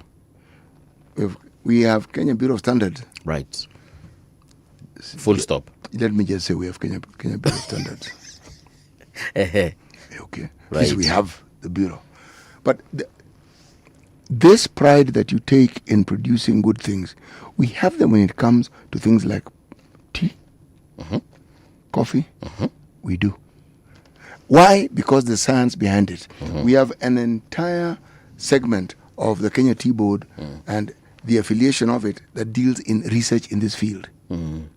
Sugar Board had the same. Coffee Board had the same. Just before our favorite pastime interfered. Yeah. Theft and all the things that go along with it. But we have them, not had them, we have them. So that when something is produced and you're told this coffee is of this nature, believe me, the research that has gone into it so that it is what it is immense. That is the reason why our coffee is loved worldwide. Icona standard. So it means we are capable of having those high standards. We are very capable. Tea, same. When you drink our tea, you are guaranteed. Now, most people don't even know that we actually export tea to India because India is one of the biggest tea producers on the planet. Tea producers or tea consumers? Both. They are one of the biggest tea They're producers, but they consume literally everything they produce. So we export tea to them. Oh, so they need like no, ile hao wanamaliza. So tunawauzia. Na wanapenda hiyo chai yetu. Pakistan, we sell tea to Pakistan. If you look at just the countries where we sell tea to, okay? Very many. There is no reason why they should be buying our tea continuously and consistently if there was no value to it. They like it. They enjoy it. Now, anyway, let me not discuss tea beyond what I've just said. Why? But these are the benefits you have from having friends who work in the industry. You get to know the industry. Now, we don't need 10 examples of things that we do well in this country to make us understand that we actually have the capacity to insist on good quality. Well, tea is the example I've chosen. And I've mentioned coffee in passing. We do a fantastic job in it. Then we come to horticulture. Flowers. Oh, yeah. We are doing a fantastic job as far as that is concerned. But again, we have research in it. Just like you can blend tea and coffee, you can blend flowers. Meaning, you can actually produce a flower that didn't exist before. Crossbreeding, if you may call it. With plants, is cross-pollination. Okay? You produce a rose that has a petal which is slightly lilac, na lilac is a subset of purple. Na kuna sehemu nyingine unaona iko blue, which is azure. Kuna sehemu nyingine unaona ni pink. Okay, na ni pink. Siti kuna shida. Kuna shida mingi sana. So these are things we do really, really, really, really well. But let me ask you then, Siti. Fine, we like you've said, R&D, we are good. Research and development, right? And the manpower, fantastic.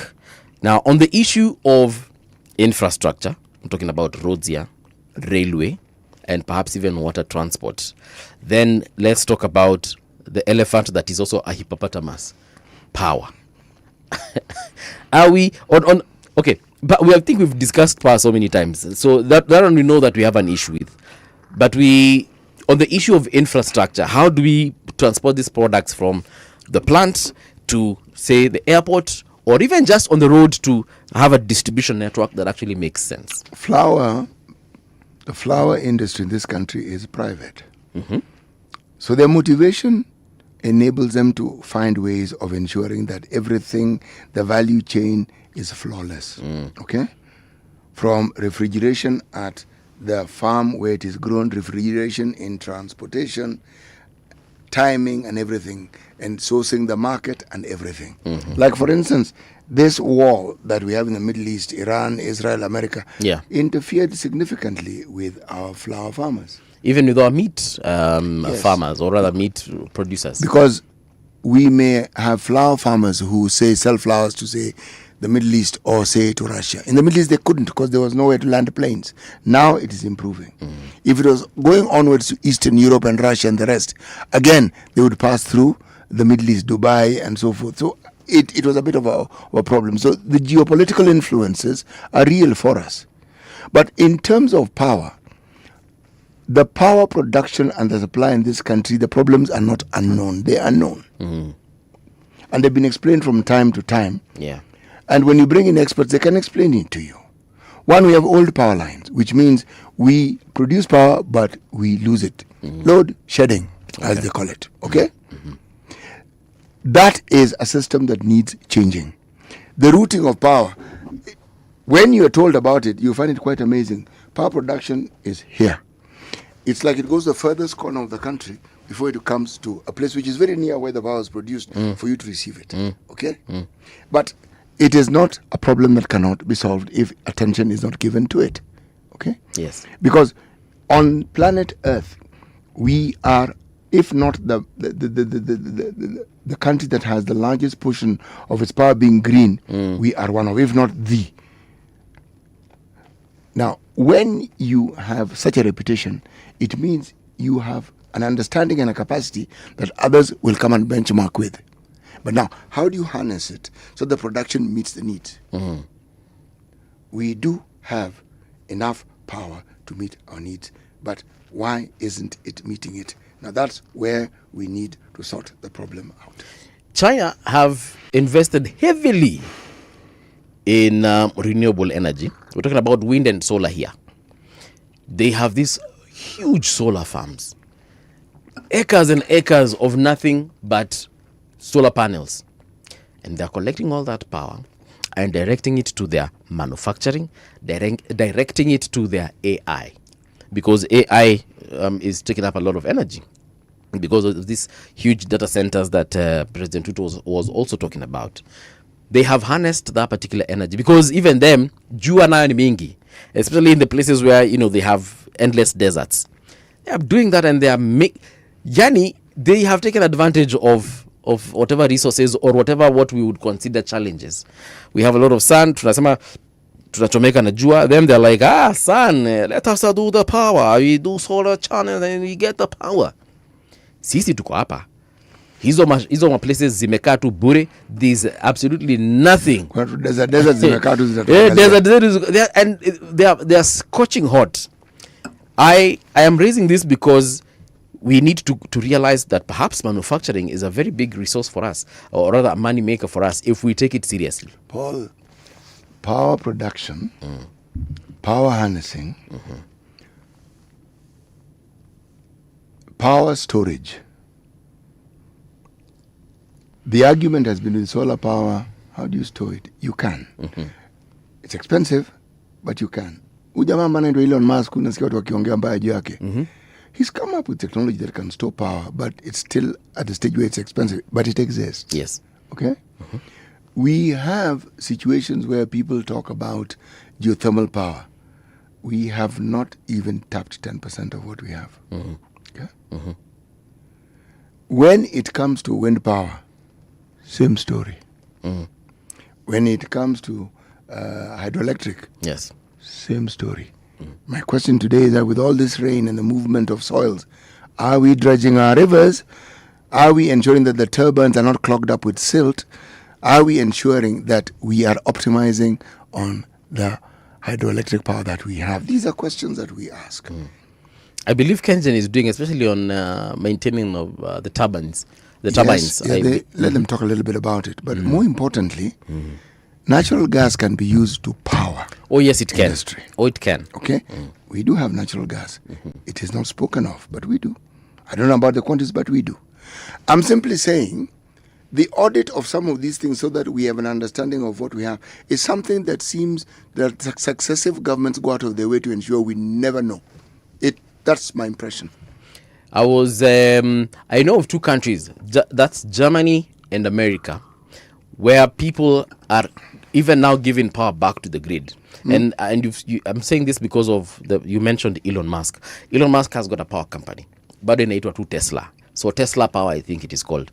People are installing roofs now. They're replacing their roofs with solar panels. Like hii roof yetu inangolewa yote, inawekwa fresh, but sasa ni solar panel. So even the tiles that is inawekwa pale, they are solar tiles. And then now, so your house is this huge power collecting entity, and then you put batteries in your house, and these batteries are now the ones storing energy. That energy city is being used for everything, from cooking to heating. And you know, in the States it can get really cold.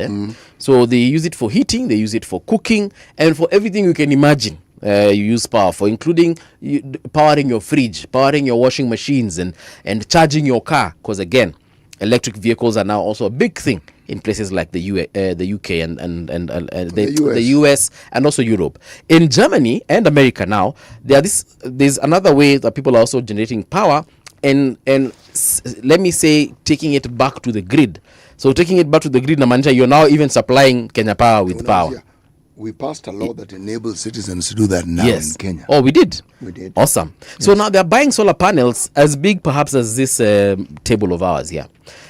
And you place it outside, obviously, so that it can receive the sun. Then you just plug it in to your normal socket. Hii tunaekanga kucharge simu.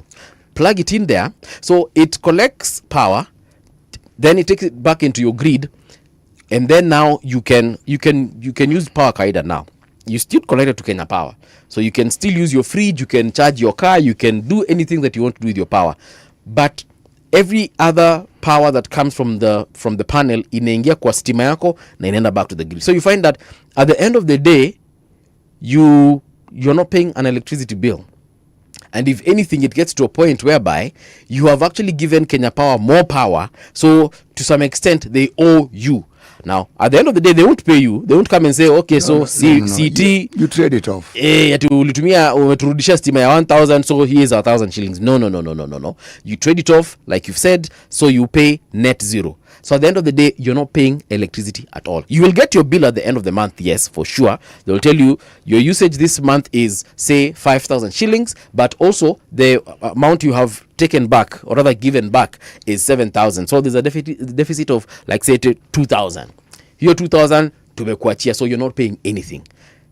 We need to get there. And you've said there's a law that has been passed for that. Yes. Now, imagine what we do with the excess energy. What is really strange about power production in this country, some of the big tea firms, say, in places like Kericho. Yes. There was a time the power they used to conduct their business, they produced it themselves. Yes. They would use whatever it is that was considered to be residue. Right. And that in itself would be fuel. If you're talking about sugar factories, they would do the same thing. Yeah. What you consider residue is what is actually used to power that particular. So nothing goes to waste. Yes. Everything is consumed. Utilized fully. Yes. I think we would actually have excess, for lack of a better word. We could have excess power if we considered using some of these technologies. Yeah. That's All a right. discussion for another day, is it not? It is, and we need to have it as soon as possible. But, like I said, in this particular hour, I want to talk about the impact of global shocks and what are the options for Kenya. With us is Chairman of the Kenya Revenue Authority, Honorable Nderitu Muriithi. Mheshimiwa, good morning and welcome back. Good morning. It's been a while. Indeed. Yes? You're well? I'm all right. Glad to see you and glad for that you could make it to the show. Asante. CT and I were just talking about manufacturing. One of the questions, and I said I'll ask you this when you arrive, does Kenya have the capacity to do the kind of manufacturing we see in places like China, Korea, Japan? Oh, it does, yeah. I told him the same. Yeah? It does. It does. I told Because him we do. we were actually discussing just power as you walked in, and then we're also talking about infrastructure. Do we have the roads, the railway network? So if we manufacture something in Wajir, let's say, are we able to get it to Nairobi, perhaps to the airport, or get it to Mombasa at the port? First of all, good morning, City. Good morning, Excellency. How are you? I'm all right. To manufacture, Right. the primary thing you need are lathe machines. Because when you think about manufacturing, mainly you are cutting, but you're also bending. Like if you think about, say, Metal. like these frames for the microphone. Yeah. You can see that this is machined. Yes. It is cut into to make it round. This piece here is also machined and then drilled and then forged in a certain way. So basically, you're cutting, bending, forming, and so on. In order to cut metal, what you need is a lathe machine. Okay. Now, in order to cut precision, because when you make something that is moving, Yes. It needs to be precision. So like when you think about a gear or a shaft, what you need are what we often refer to as computerized lathe machines. Sometimes we call them numeric controlled lathe machines. Right. Which we have and we've had for a long time. Of course, we'll come to the raw material in a moment. Yes. But if you think about where will you find these, just here in town, if you go to railway, Yes. at the railway here, Yes. you will find a parastatal there called Numerical Machining Complex. It's a parastatal. NMC. It's a parastatal. It's owned by government. Those machines would have been bought in the late 80s or around 1990. My, oh my. Yeah, in fact, the story goes that the CIA objected to why President Moi was buying these machines because you can make anything there. With those kinds of precision machines. With the precision machines that are there, Yeah. you can today make just about anything in that workshop. And the government then bought them as the basis of government was it was called Nyayo Pioneer. Government tried to make a motor vehicle. Yes. I remember that vehicle. Yeah. So Nyayo Pioneer or something like that. And they did make a couple of prototypes. So do we have cutting machines? Right now we have in about 1/3 or more of the technical training institutes at constituency level, we have those machines. Yes. Like if you go to like Ipia North, TTI, and many others, we have those. In fact, of course, they are much later versions. They're Chinese versions, which, frankly, at the moment, the superior technology. All right. Although, to be fair, they are not really being used to full effect. Yeah. So the capacity to manufacture we have. What raw material then do you need? You need high-speed steel. Even this is a kind of mild steel. Okay. This holder of the microphone. Yes. But you cannot use it to make a gear or a shaft because It's not strong enough. It's not strong enough. At pressure, it's going to bend. So you need high-speed steel. We don't have that kind of steel. That kind of steel. Although, I hear some of the steel makers saying they are moving into high-speed steel. For the most part, we've been importing that version of steel. Okay. What is it that you need? It's about the carbon content. So when you are making the steel, you have to test the molten metal, so you can tell the amount of carbon in it, and you may have to adjust it. Okay. It's like when you're making alloys. Yes. So even there at numerical machining, there is a smelter that you can do. What is missing is some testing capacity. Okay. So that you can tell the amount of carbon inside the steel. Some of the big steel companies, I expect by now have that capacity. Okay. Anyway, let me not mention names. Yes. we see them on TV every other day. Yeah. But we have the capacity to manufacture. The thing we don't have is belief in ourselves. I think that's what is lacking. What do you mean, Mesh? We don't believe in ourselves. How? The citizenry? Is it a governance issue? Where exactly is the gap? All of us. I mean, the politicians, technocrats, citizens. You just need to see how we usually react to when something is made in Kenya. Yeah, you see, I have lived. I have lived this. We don't believe in our products. I'm telling you, we made some tuk-tuks in Nyahururu. Okay. Again, to prove the point that we can manufacture. We made some tuk-tuks in Nyahururu.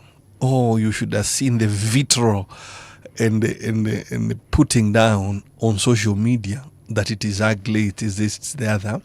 Never mind, frankly, if you put it side by side, by the Indian, next to the Indian or Chinese tuk-tuks, we fall short. No, our tuk-tuks are better. First of all, because it has 4 wheels, so its stability is better. So was it about the aesthetics or the quality? Well, people are complaining about aesthetics as though the competing product is any more aesthetic than the BJ50 that we were making in Nyahururu. And basically just sort of talking bad of it, I think mainly because, it's made in Nyahururu. But, did we do what I would consider like free sampling? Give a couple of tuk-tuk users these samples. Let them sell this product to their fellow, tuk-tuk users, and then eventually, because I believe that is what perhaps would happen anywhere else. Let's make a phone. Let's give a few people what we call influencers. Examples and what have you. Influencers. Shika hii tuk-tuk tumia alafu wambie watu venye iko. Well, by the way, the tuk-tuk continues, and the manufacturers, the tuk-tuks that are in the market, right? Those BJ50s are going strong, and I think it will ultimately change. Build the confidence needed for people to. But what we don't have is belief in ourselves. I mean, I give you another example. We like to bash ourselves as Kenya all the time. And I think we've said this in this very studio, right? Think about economic size. I did a study while I was towards the end of my term as governor of Laikipia, and I was a chair of finance and trade in the Central Region Economic Bloc. Okay. So we did a study, which is basically an economic profile of the Central Economic Bloc called CEREB. And what we did, we took the single business permit register. Remember, each county, issue single business permits to businesses. Right. So we took the data and basically analyzed it. You'll be surprised. We found something in the order of 27,000 businesses that are classified as manufacturing businesses in the workshops, basically, in a single business permit. Right. Some of those workshops, 27,000. Yes. And Nakuru, Kiambu have the biggest share by far. Towards the tail end, Muranga, Laikipia, and Tharaka Nithi. And these are workshops where when you peel the onion a bit, what kind of machinery will you find? You certainly find in about 10-20% of them, you will find lathe machines. You will find things like arc welding, just the things that you need in order to manufacture. Yes. So they are here. The question actually then would be like this: why would we be importing shaft cutters? You know, a shaft cutter is a little piece of equipment that a farmer uses to cut whatever, napier grass, chop it up for the cow to eat. We import that. Why are we importing that from India? And many agricultural machines, including small pumps. I actually thought those were made, because I've seen a shaft cutter. Yeah, some are made here, but we still import some. Okay. Yeah. Pumps for water. Water pumps, yes. So there are many pieces of equipment that we could manufacture here. Finally, I don't know whether it's finally, but one of the reasons I'm saying it is that we don't believe in ourselves, including we on the government side. Yes. Okay. If you look at the incentive structure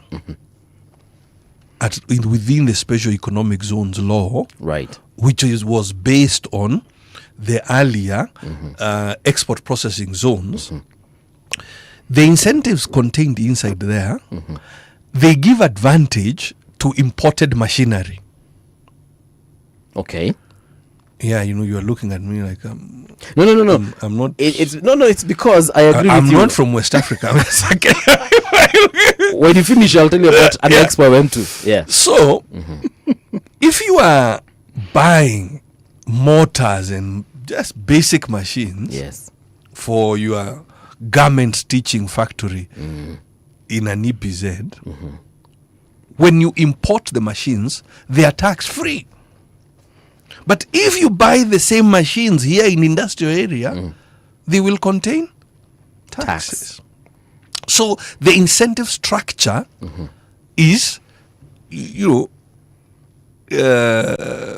flawed because it is favoring imported machinery instead of giving advantage to Kenyan products. Now, I'm sure you'll say, okay, you've been in government, what are you doing about it? I can tell you, when Moses Kuria was minister here for trade, and I had left being governor, and I was briefly back at the World Bank, and we were designing a project called, or a program for government called KJET, right? Kenya Jobs and Economic Transformation, whatever, KJET. I mean, the minister and the technocrats would not hear of any, Why? Well, what I'm telling you, we are too quick to in my view, perhaps base our arguments not on very serious analysis. Okay.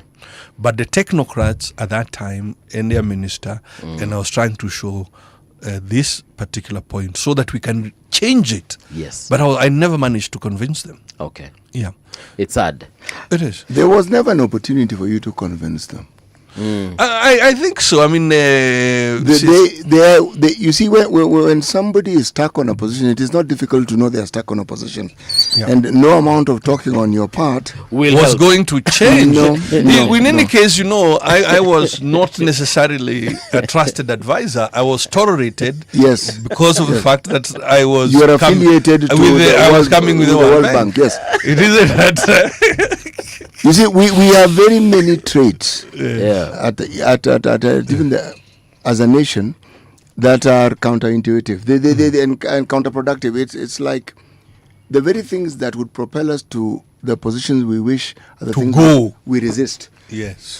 So we are stuck at a particular point, and there's very little movement. Let me ask my question, because with what you are saying, it's a two-pronged question. Okay. One, are counties able to build their own source revenue to the point where that is what they can rely on? Number two, does that then open an avenue for counties to build their own capacity, whether it's in manufacturing or in commerce, so that intra-county business and trading can actually be something of importance to the economy? With Sereb, I think that was actually some, part of, Yes. Yeah. Well, it's not just setup. I think, firstly, if I go sequentially, it is possible. At the moment, counties maybe collect about 30%, 35% of their potential. So, it is plausible for counties certainly to more than double their own source revenue. They have maybe triple it. Yeah. So triple the 30% you're saying. Yeah. To 60 or 90. To 60, 90, like that. Because if you take most wonderful county of Kisumu, and led by a man of great respect, Professor Nyang. But if you look at what is the estimated potential own source revenue, the county is not even getting 30% of that amount. It is the same in Nairobi.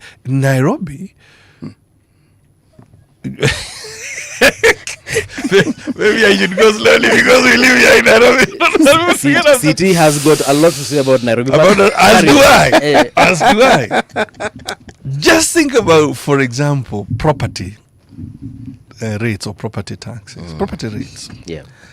I don't think Nairobi is doing 15%. No. Yes.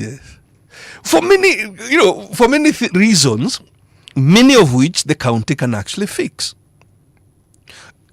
Yes. Now, take where we are here in Kilimani. Yes. 20 years ago, 30 years ago, a lot of these were single dwelling units. Yes, they were. Yeah. Or at the very least, even if they were slightly high density, they were, 2, maybe 3 level blocks of townhouses and flats. The profile of buildings has so dramatically changed, so that this area is now what do we call those sectional title, which means they ought to be paying property rates, yes, as a unit. Okay. But for the most part, what you will find, it is that only the original in the county, city county records, it is the original single dwelling that is showing there, and the owners of the of the investment are probably paying property taxes based on that square footage. That square of the original single dwelling. Now, why won't the county know this? The county knows this very well. We are just not doing our job properly, because who has given building permit? Who has building approval? It is the county. Yes. Where is that data, and why are you not using that data to collect? But to go back to CT's question, it is possible for counties to collect as much as 2-3 times what we are collecting today. Okay. Can it be used? Can those resources form the basis of industrialization? My answer again to CT is yes, and I don't even think that it's a precondition. It isn't. To me, what I see, CT, are 3 things counties can do. First, bring down production cost, and you can do so by deliberately intervening. So you could say something like this, CT: if whatever you're manufacturing, I'll help you buy down the cost of power, because we know when we compare the cost of power that you're paying, if you're paying like 20 US cents or 22 cents. 20 US cents, not Kenya shilling. Yes. So it's a lot of money. It is. Your competitor in India is paying 5 cents. So how will you compete? And you're using electricity to make this joint.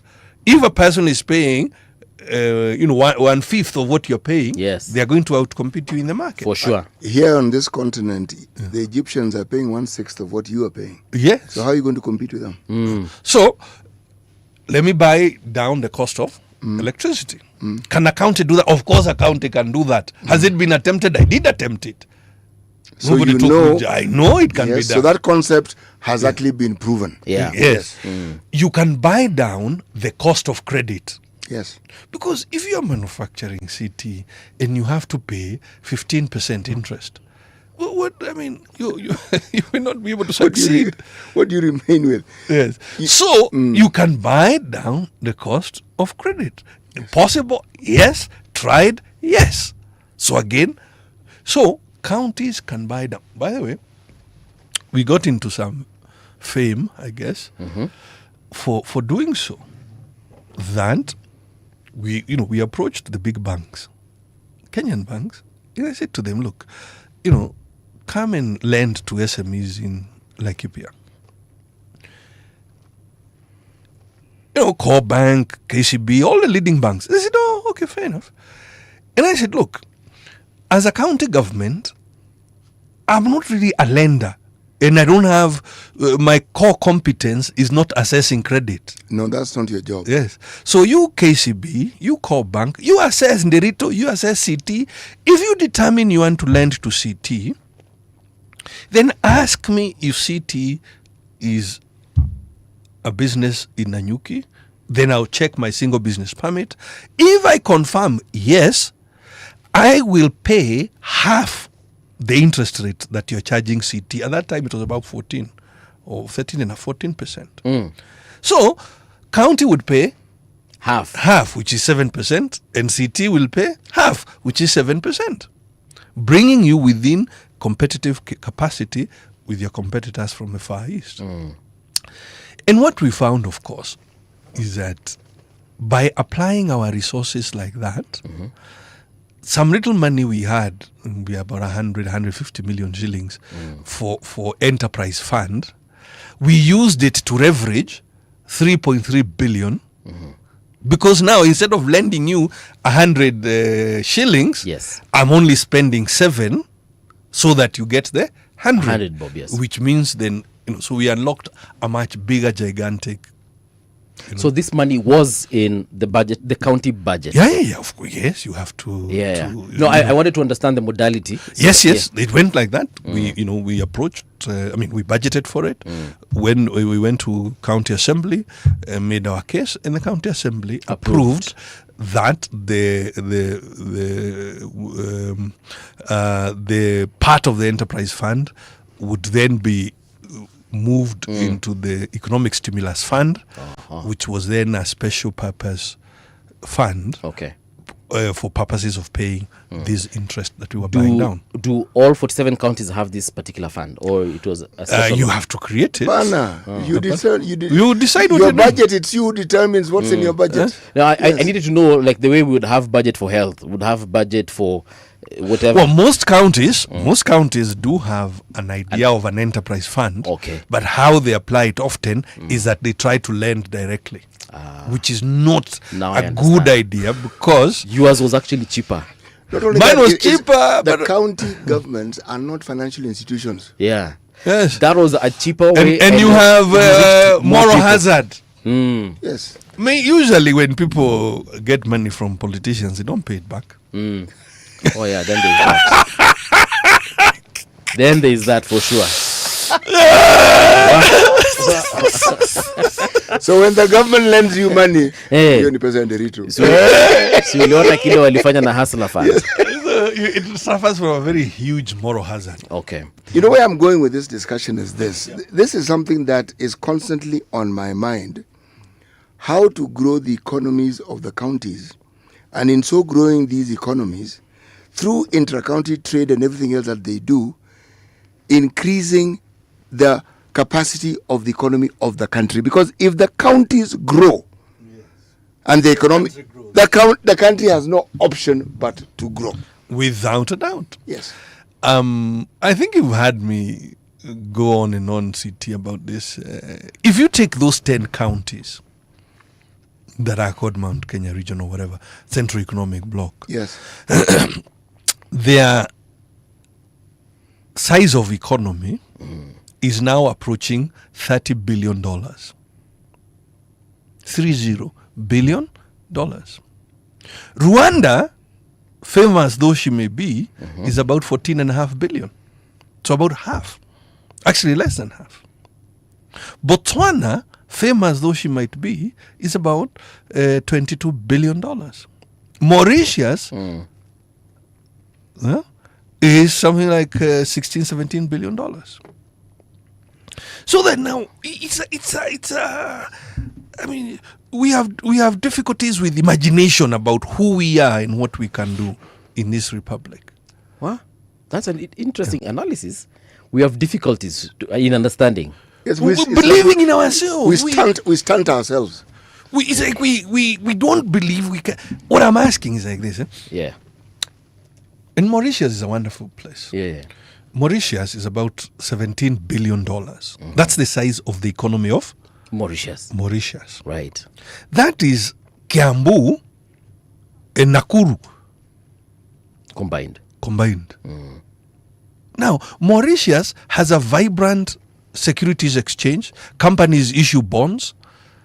Why is nobody talking about a securities exchange in Nakuru or Nyeri, as the case might be?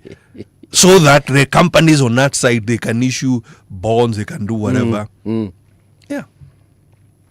Was it amongst the countries you mentioned that doesn't have debt? Yes. No, that doesn't owe. That doesn't owe. IMF. Okay, Yes. okay. And by the way, and I know I've gotten into trouble for this before. Yes.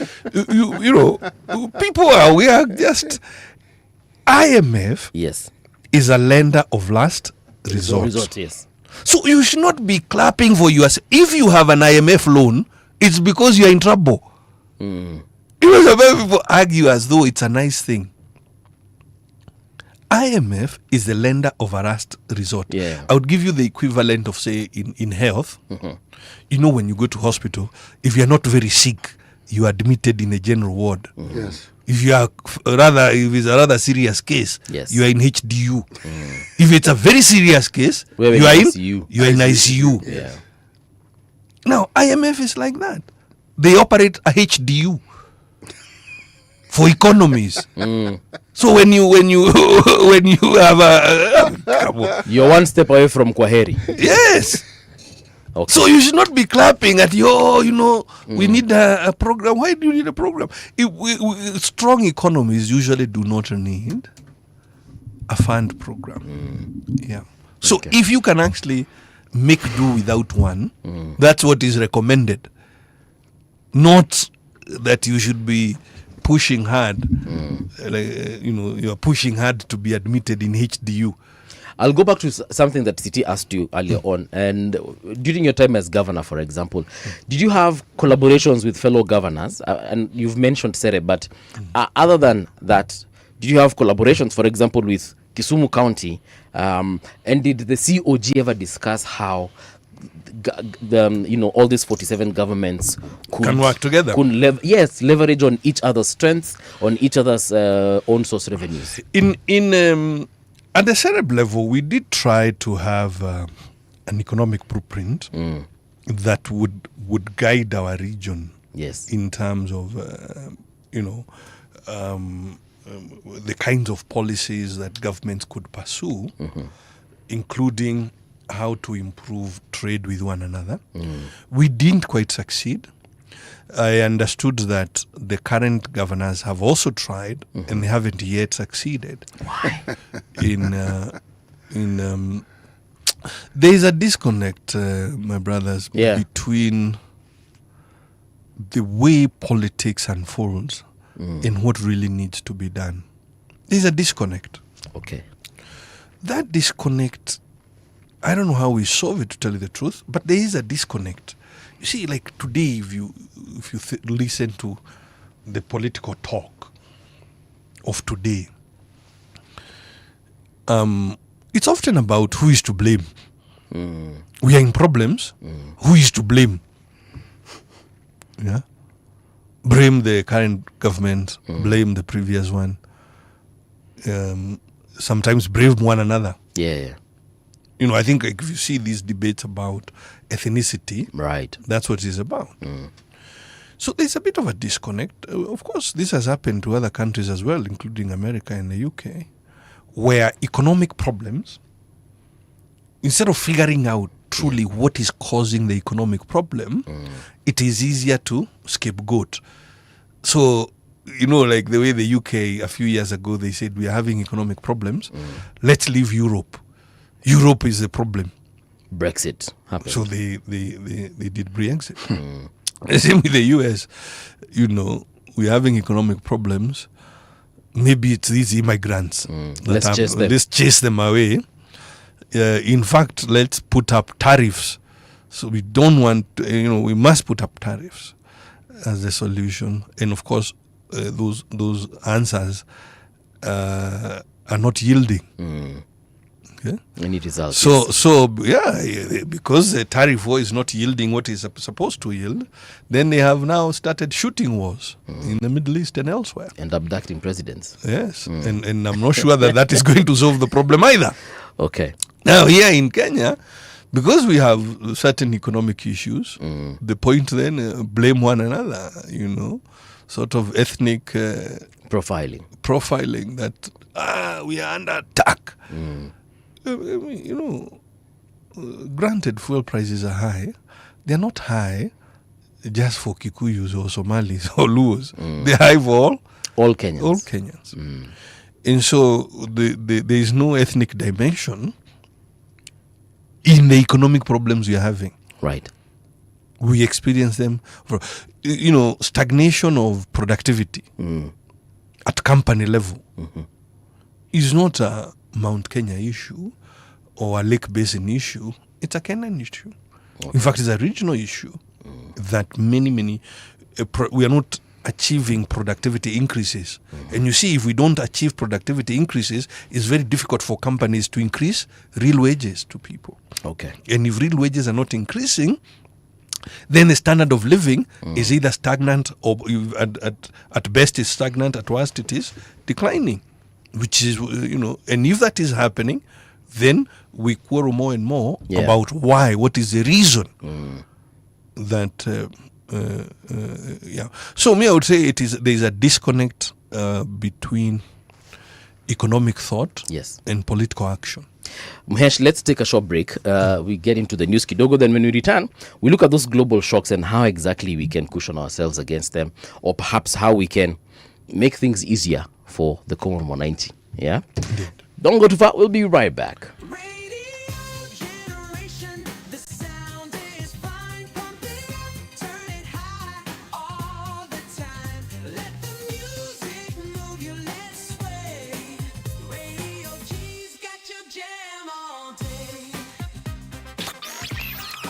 Radio Generation, the home of urban soul.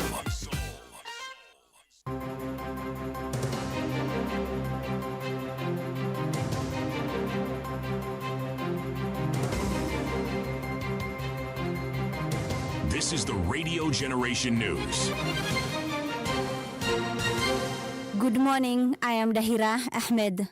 One person was killed on Monday in Nyeri County during protests linked to rising fuel prices. The demonstrations spread across several towns, including Embu, Karatina, Thika, and Nyahururu, where angry residents blocked roads and disrupted transport and business activities. Protesters called on the government to address the increasing cost of fuel, saying it had made life difficult for many Kenyans. Watu wenye walikuwa wamekutana na president huko Mombasa, sisi kama watu wa matatu tunasema bila kufisha na bila kujifisha. We don't know them. Hawa ni mabwanyenye wa nchi hii yetu ya Kenya, walikuwa wameenda kutafutia tubo zao. Kama unashukisha bei ya mafuta, si kesho, si next month, shukisha saa hii. Saa hii tunasema shukisha mafuta, uko na uwezo, ongeza kitu. Yani unajua mafuta ina affect kila kitu. Shukisha saa hii mafuta. Na tutagoma mpaka wakati tutawaambia bei ya mafuta imeshuka. And Prime Cabinet Secretary Musalia Mudavadi has urged opposition leaders to stop misleading Kenyans over reports that the Finance Bill 2026 seeks to impose taxes on leasehold and freehold land ownership. Musalia called on the opposition leaders to point out which clause in the bill is calling for taxation of freehold or leasehold arrangements. Watusaidie waambie wale wanasiasa ambao wanazungumza, watuonyeshe which clause. 124 pages, I think 57 clauses. Which clause in the finance bill is actually talking about taxing leasehold or taxing freehold. Sasa we mwanasiasa unadanganya vijana wetu, wanaenda kwa streets, wengine wanapigwa risasi. Meanwhile, manufacturers and employers are opposing new tax proposals in the Finance Bill 2026, warning that they could worsen the high cost of living and hurt businesses. The Kenya Association of Manufacturers told the National Assembly Finance Committee that the proposed taxes may increase the prices of basic goods such as farm products, mobile phones, diapers and sanitary towels. The lobby group says the economy remains fragile due to rising fuel prices and reduced spending power among consumers. Our request is an action towards the amendment of the first schedule of the VAT Act to exempt all inputs for the manufacturer of those products that I've mentioned, the phone, the food supplement, and the diapers. These are critical sectors that if not supported, then their growth will be impeded. To promote e-mobility, because we have over 20 plus now e-mobility assemblers in motorcycle, we are seeking you word the clause as follows: locally assembled electric motorcycles of 8711 60 to be zero-rated. Police in Gatanga sub-county of Murang'a County have arrested 8 suspected cattle thieves and recovered 1 stolen cow during a sting operation. The suspects were arrested in Githangarani area after police officers on patrol intercepted a Probox vehicle carrying 8 occupants, including the driver. Confirming the incident, Gatanga OCPD Ahmed Hilo said the vehicle believed to have been used in the crime was also impounded. Security agencies in eastern DR Congo fired warning shots into the air after angry residents tried to take away the bodies of relatives who died at an Ebola treatment center in Mongwalu. According to local journalists, arrests continued throughout Sunday near the treatment facility. The center, located inside a hospital compound, had also been attacked earlier when an Ebola isolation tent was set on fire overnight from Friday into Saturday. And that's the truth on Radio Generation. Good morning. I am Dahira Ahmed. Sports on Radio Generation. Good morning, I'm Samuel Otieno. Mexico's President Claudia Sheinbaum has agreed to allow Iran's national football team to be based in Mexico during the World Cup, after reports that the United States was unwilling to host the team overnight. Sheinbaum said the Mexican government was approached by FIFA, following concerns that the US did not want the Iranian squad staying in the country during the tournament. She added that Mexico sees no reason to deny Iran accommodation, stressing that the country is open to hosting all participating teams. The arrangement comes even as Iran is expected to play several matches in the United States, though it will reportedly stay in Mexico during the competition period. Athletics Kenya has named a strong team of 23 athletes for the 2026 World Under-20 Athletics Championship set for August 5th to 9th in Eugene, Oregon in the US. The squad was selected after a 2-day trial held at the Nyayo National Stadium in Nairobi last weekend. World Under-20 cross-country champion Franklin Kibet leads the team, which also includes Cynthia Chepkurui, Mercy Chemngeno, Joylene Chepkemoi and Emmanuel Lemiso among other rising stars. The athletes will represent Kenya at the global event at Hayward Field, University of Oregon. And that's your sports update on Radio Generation. Good morning, I'm Samuel Otieno. Sports on Radio Generation. The views and opinions expressed on this program are those of the guests and do not necessarily reflect the views of Radio Generation. Radio Generation assumes no responsibility or liability for the interviewee's views. This is Radio Generation. In the beginning, there was morning radio. But now there is Radio Generation's The People's Breakfast, curious and bold, getting facts from the shadows. That's what it is. Now, as the city wakes and secrets stir, a bright new voice shines. The People's Breakfast, your morning, your voice, your journey. Good morning. Good morning, my neighbor. Welcome to the home of hard truths and bold insights, Radio Generation. A very good morning to you. Welcome back. It is now what? 9 minutes past 8 o'clock. My name is Mungala Mbuvi, and this is the People's Breakfast on 88.8 FM in Nairobi, 90.7 in Mombasa, and of course in Garissa, it's 89.5. In studio, CT Muga is here with us, and also former Laikipia governor and currently the chairman of the Kenya Revenue Authority, Honorable Nderitu Murithi, is here with us to discuss the impact of the global shocks on the Kenyan economy and what the options are really for us. In the last hour, we've spoken about manufacturing. We've spoken a little bit of what we can do as far as the counties can put their foot forward. And Mheshimiwa, there's someone who's asked a question here. Let me just ask. Ameuliza, this is Danson Kenywa. Danson is asking, what became of Mount Kenya Economic Bloc? Was there such a thing? Yes, that's the Central Economic Bloc. Oh, so it's the same thing. And Danson, Sereb is still there. Yes.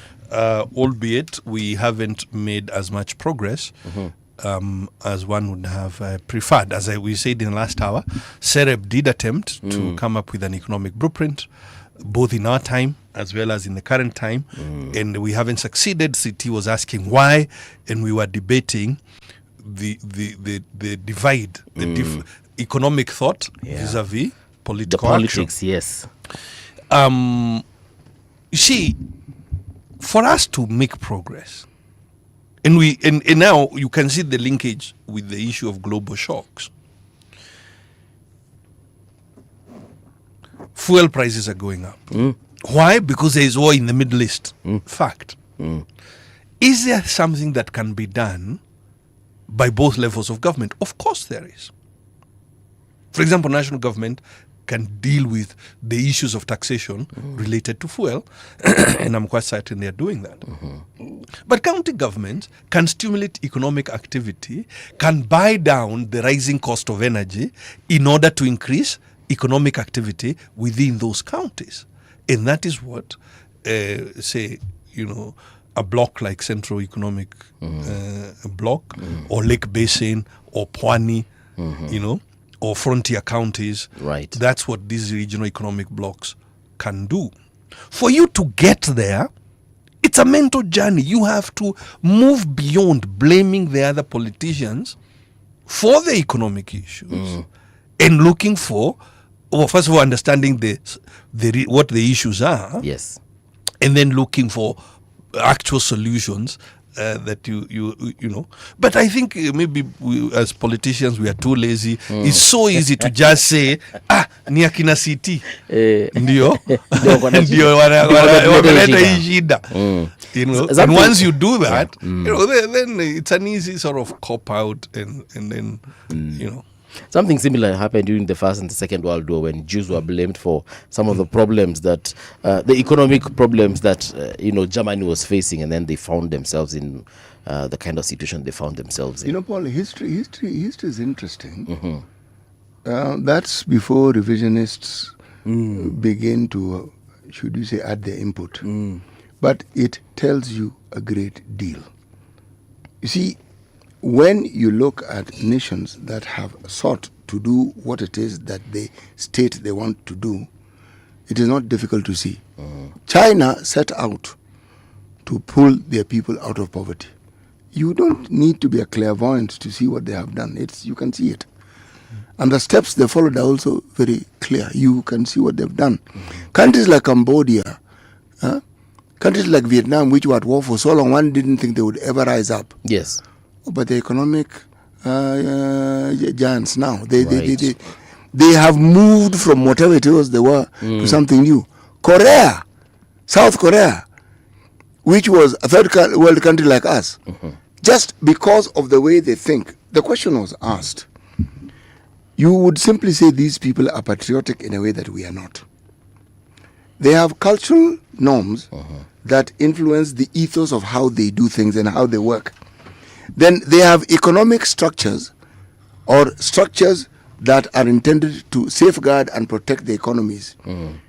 All these things I'm speaking of, we have had. The big businesses that you find in this country, whether it's Japan, whether it is China, whether it is Korea. Even that Korea, yes. The government has an input in it. Okay. Okay? It's what we call parastatals here. When we are told that these people, some of these people came to look at what we were doing, if you are young and you're born in the 21st century, you'll think it's a fairy tale. If you're born in the later part of the 20th century, you'll think it's a fairy tale. It is not. We were there. All these things you hear. No. All these things you hear these people doing, there's a thought process. We had a structure to support it. We have had them. It's not that we didn't have them. Okay? But back to the thinking that His Excellency was talking about. You see, for some reason, we decided to adopt a certain mindset and an ethos that stopped us from being patriots in our own country. That we can critique ourselves. No, we don't actually. That the pastime is to critique the government. That we can critique the government loudly, and we're allowed to do so, is the pastime we have allowed. But we don't give ourselves the allowance of appreciating and praising the things that we actually do well. Okay. The visible ones is athletics, or when the 7th team plays rugby. But even economically, we do not pat ourselves on the back for the things that we actually do. We don't even pat ourselves on the back for the things that we do that influence this entire region. And we do, despite the handicaps that we have created. You know, movie. Yes.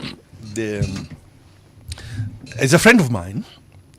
I hope you'll excuse me for talking about him on air. You are engineer. And you can even mention his name if you wish. Yeah, that's him. I'm saying. I hope you'll excuse me. His name is Bob Kimemia. He's an engineer in Nyahururu. Right.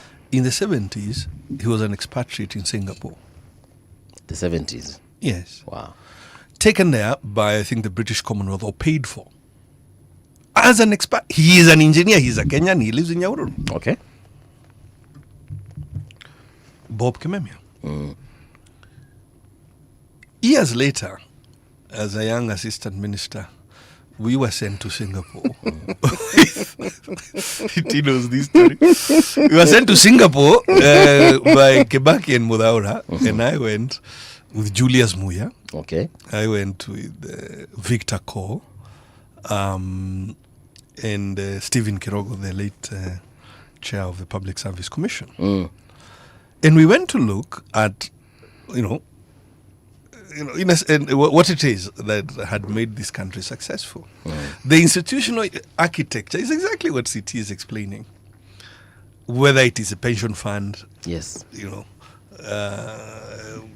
housing, all of the insurance, the health insurance, the institutional architecture was exactly the Kenyan institutional architecture. There is nothing that we're doing differently in terms of institutions. What they were doing differently is that they had a different attitude. They had a completely different attitude. Just that.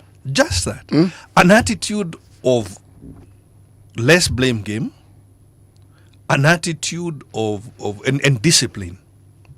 Yeah? A discipline and a positive attitude about what they were trying to do with their nation. Okay. You see, so even today, if I look at Kenya, you see snippets of that. Again, let's go back to cities, county of Kisumu. Right now, you'll see Kisumu has the Lakefront Development Corporation. Is a county parastatal. They're not here toying around. You hear them with Africa Development Bank discussing how they are changing that Kisumu, the historical development of Kisumu is like Kisumu is facing away from the lake, and they want Kisumu to face the lake. Yes. So they want to redevelop the lakefront, and they are off. Because of that kind of thinking. That's why you see, smart cities of the world, right, coming to Kisumu to do an international conference about how cities should finance themselves. Yeah. So you see snippets of this all over, and you can see if only we can reach critical mass of thinkers of a certain kind or leaders of a certain kind, and pushing forward. Now, and to move to high income. To move to high income, I personally believe strongly that it's possible for Kenya to move to high income. Where is my evidence? I think, Mbuvi, I've told you before. If you take the distance we have traveled from in the last 20 years or 23 years, the level of income has increased 7 times. Yeah? Okay. And I'm not saying we are all rich. That's not what I'm saying at all. I'm not saying that right now we are doing well. That's not really what I'm telling you. But the level of income has increased 7 times. From around $350 to now $2,700 per person per year. That number, or per capita, it hides a lot of issues because of income inequality. And those are issues that need to be resolved. Do we factor in inflation there? That's after you've removed inflation. Okay. So we're talking about real income or real per capita GDP. Yes. And again, I want to say here very clearly so that our listeners don't misunderstand us. Of course, we all know per capita or the average hides a lot of disparity because you're taking the richest and the poorest all together in that average. But it's a way of of measuring, it's a way of knowing where you are. We are 7 times where we were 22 years ago. It stands to reason, even without the way we are, we will be 7 times ahead in the next 15, 20 years. We can be a high income country. Okay. But we do need a little bit of discipline. Of course, we have to make choices in terms of policies that we are pursuing, which takes us back to what you're saying, global shocks and what we can do about them. Because even these other small economies like us, they suffer the same global shocks. Because the price of oil is not high just for Kenya.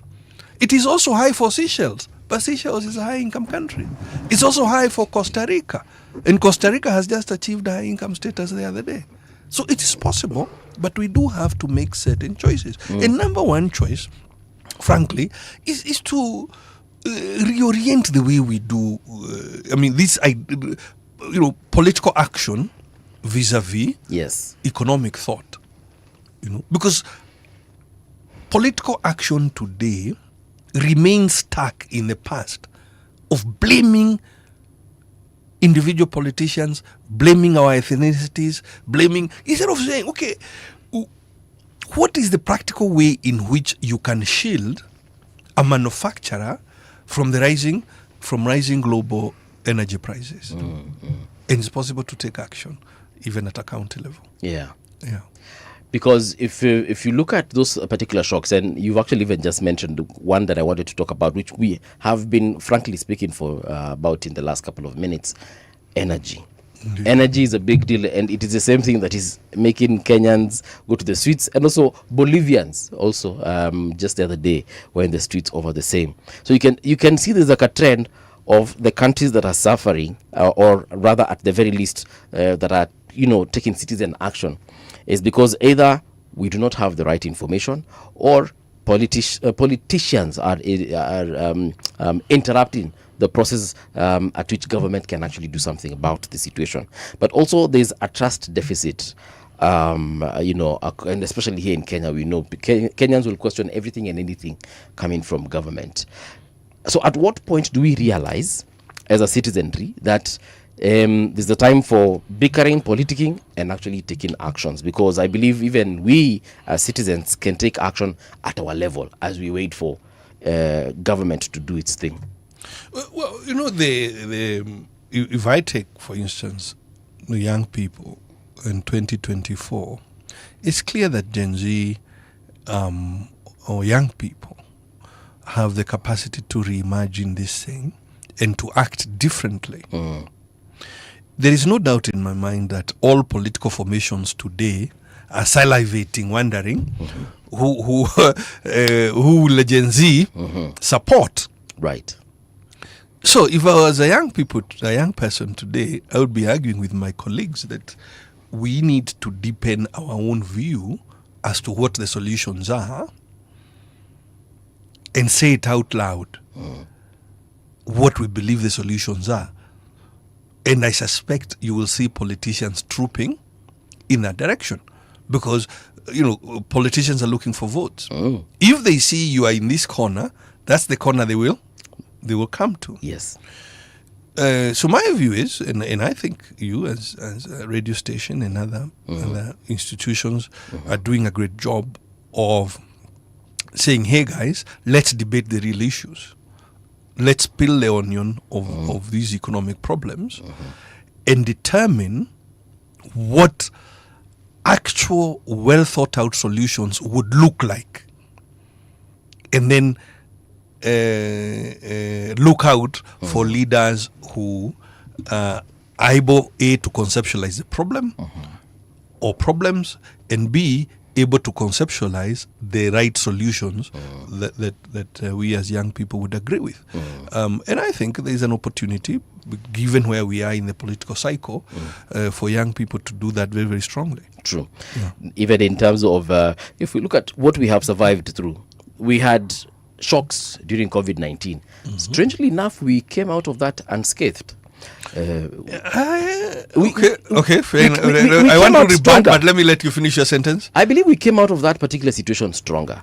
You remember, despite the fact that people lost jobs, businesses were shut down, fuel prices went up. Strangely enough, even after that, people still survived. Yes, we had our own issues after that. People had mental health issues, but I believe we survived what was a very, very, very bad situation. That we did, although I wouldn't quite agree with you, Mbuvi, that we came out unscathed. Okay. We came out with a number of serious scars, some of which are affecting us today.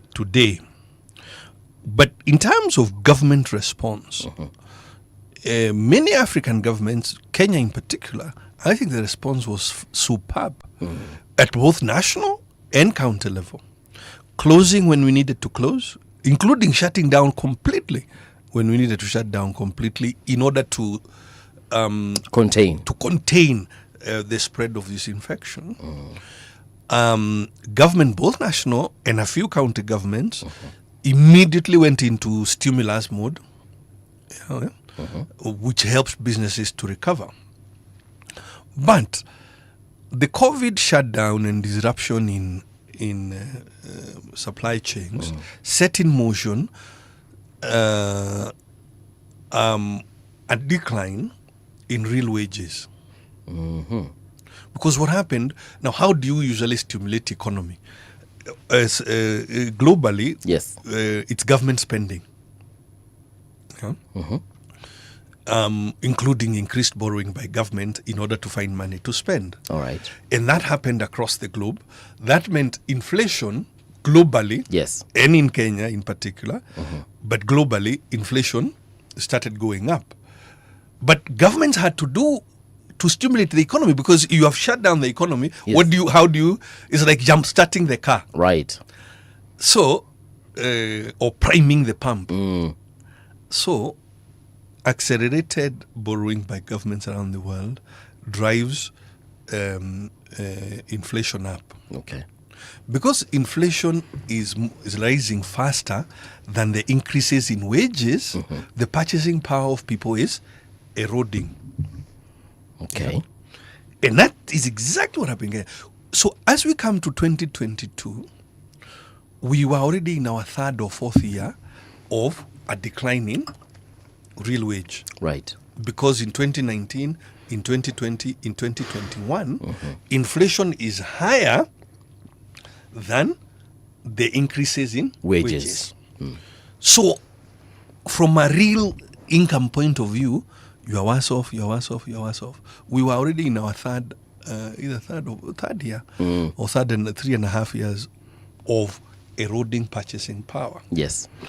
Which, as an economist, certainly most of us believe is how the framing of the hustler dynasty narrative. So that is where it was manufactured, for lack of a better word. It found fertile ground. It found a ready economy, Yes. ecosystem, Right. for it to push its agenda. Yes, And it thrived. And it thrived. Because, of course, when you observe Nairobi, for instance, you can see all kinds of construction going on. So you're wondering, how come? Are there two economies? Yeah. An economy for some people who I don't know, who are the ones putting up all these buildings, and my economy, wale tumesota. Wale exploited yourself. Wale tumesota. So, now, it took until the late 2023, it took a further year and a half to contain inflation. And you will see, if you look back at the data, a very aggressive, tight monetary policy, and interest rates continue to rise until inflation is finally tamed. So, towards the end of 2023 into 2024, yes, the inflation is coming under control. And it's only after that, by late 2024 into early last year, that you begin to see real wages, like we have bottomed out, we are about to come back. Right. For many economists like me, we were worried that the window was not going to be very wide enough. And unfortunately, we were proven right. That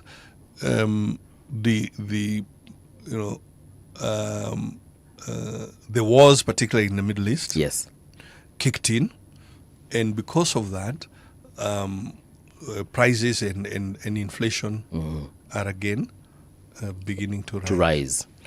So, what is the answer? What are the options? My own personal view is that we should be aiming for a more balanced budget. Okay, some people call it fiscal consolidation, whatever, but I think the answer lies in a more balanced budget. Okay. Unfortunately, there's no fiscal consolidation. There's no political constituency for it. Yeah. You won't hear any MP saying, okay, you can postpone my road. I know we are not in a good place. You can postpone my road to next year. Why? Because citizens want maendeleo and they want it now. Yeah. Okay. No, I get. But you see, now this is where I also bring the argument. Where, do we usually have national conversations where we can actually have that kind of reality where we say, look, we had said we will do this road, and I'm picking the road because you've chosen the road. So we had said we'll do this, but should we do this, or should we focus on perhaps having that consolidation that you're talking about? Why is it so difficult for us to have that kind of conversation? And perhaps I'll go back to that issue of trust deficit, but over to you. Well, I don't know whether it is really just an issue of trust deficit. It's, as I said, economic thought and political action. Let me take you back to history. And I hope City will jump in here. You see, like us when we were growing up, when we were in high school, yes, there in North America, there was a president called Ronald Reagan, and he used to say it like this: government is not the solution, government is the problem. It was the Republicans' way of saying the deficit was the problem. Why is deficit a problem? Deficit is usually a problem because there is a finite amount of credit. In the economy, it's like if you think about this studio, there is a finite amount of air inside here. True. It's not infinite. Okay? So, imagine a circumstance, where one of us is becoming a bigger and bigger creature. Yes. And therefore taking more and more oxygen. I will suffocate you all. Yes. It's like that. Yes. credit in the economy, there are three groups competing for it: government, private companies, and households. So individuals or households. These three groups. Households often borrow to consume, just like government borrows to spend. Yeah, you take a mortgage, or you get a car loan. Yes. You get a credit card. All of those, you get credit and you're consuming. Because you're consuming, it is creating demand for CT and Sons who are making the mobile phone or something else. Companies borrow in order to build the factory. Yes. To make those mobile phones. Right. And government borrows often, hopefully, to build roads and other things, not just for eating. Yeah? Now, when these three are out of balance, that's why we talk about crowding out. Okay. That if government is borrowing too strongly, particularly in the domestic market, it takes a much bigger portion that ought actually to be going to the private companies and the private households. And that's what we call the crowding out effect. Now, when that happens, how would you reset? How do you reset? You would have to pause the borrowing a bit. The government borrowing, you pause it for a bit in order to let the private sector and private households to recover. Yes. Okay. Now, I know it may sound very complicated economics. Can it be done? Of course it can be done. Has it been done? Yes. Where? In this very country. Yes. I want to take you back to the year 2002. When we elected President Kibaki. As we elected President Kibaki, the debt to GDP ratio was 70%, which is slightly higher than it is now. Okay. Debt to GDP ratio. That debt was short term. It was 90-day treasury bills, 180-day treasury bills, 1 year paper. The bulk of it, like 70% of it was short term. Okay. What did the NAC administration do? They balanced the budget in 2003 and 2004. In fact, in 2004, they had a budget surplus of 1 billion. After what does a budget surplus mean? The total revenues against total expenditure. So the amount of taxes we collected in 2004 was higher by 1 billion shillings than the amount that the Kibaki government spent that year. That's what it means. And because of that, again, as CT was saying, I know the Gen Z may find it like it is fiction. Because of that, banks were out on the street, by the way. Hawking money. On Kenyatta Avenue. They were putting on the sidewalk, they were putting tents. Unakupatia loan venye wanakupatia slippers. Hamutaki mkopo. Bei ya jioni. Beba na mbao. Interest rates tumbled. Treasury bill went to 1% that year. No way. Everywhere. Yes. So it wasn't an attractive investment. Treasury bonds went to 1% that year. Okay. I had just been employed in IFC. I was quite a young fellow. And I remember our colleagues from Nigeria and West Africa were coming to see.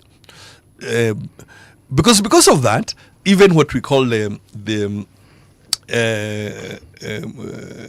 investment return curve, the yield curve, was actually now sitting in the correct way. And people were coming to see this. And because of that, it unleashed a major sprout of growth from the private sector. So where did the rain start beating us? Because this story of 2002... it can be repeated. And we recovered in 2 years. You said that by 2004... Yeah, we could borrow again. More money than we could spend. In 2004... We had more money than we could had spend. A balanced budget. Yeah. By now, 2005 into 2006, you see the government now, shall I say, well, I'm lacking the word, but loosening, if you can call. But you see the government now moving back towards the credit market and picking up a bit of debt. Because, so it's not that you should never ever borrow.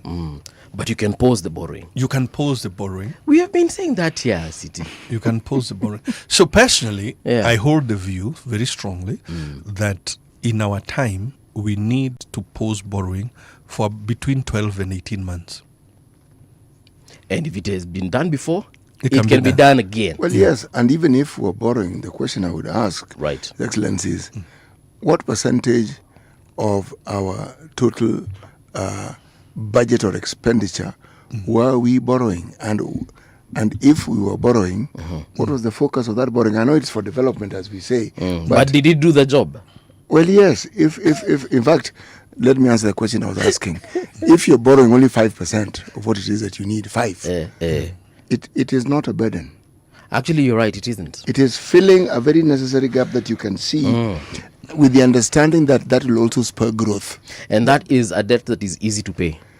Well, yes. If it's utilized properly, it will. Yes. But you do have to remember, City and Movie, that, infrastructure development, there's a slight time lag for you to realize the economic benefit. So you build a road or you put up a power line. You need several years to recover. Like, for example, that period you're saying, the towards 2007, the big borrowing was for Thika Road. Yeah.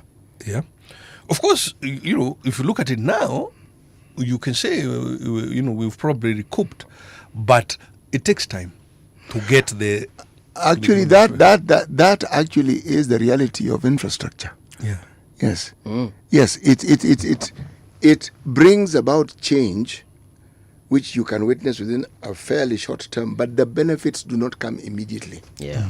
But at least they can happen within, say, the lifetime in which the loan was borrowed for someone like yourself or me. Oh, yeah. It can. It can. I don't know. Was it last night or when was it?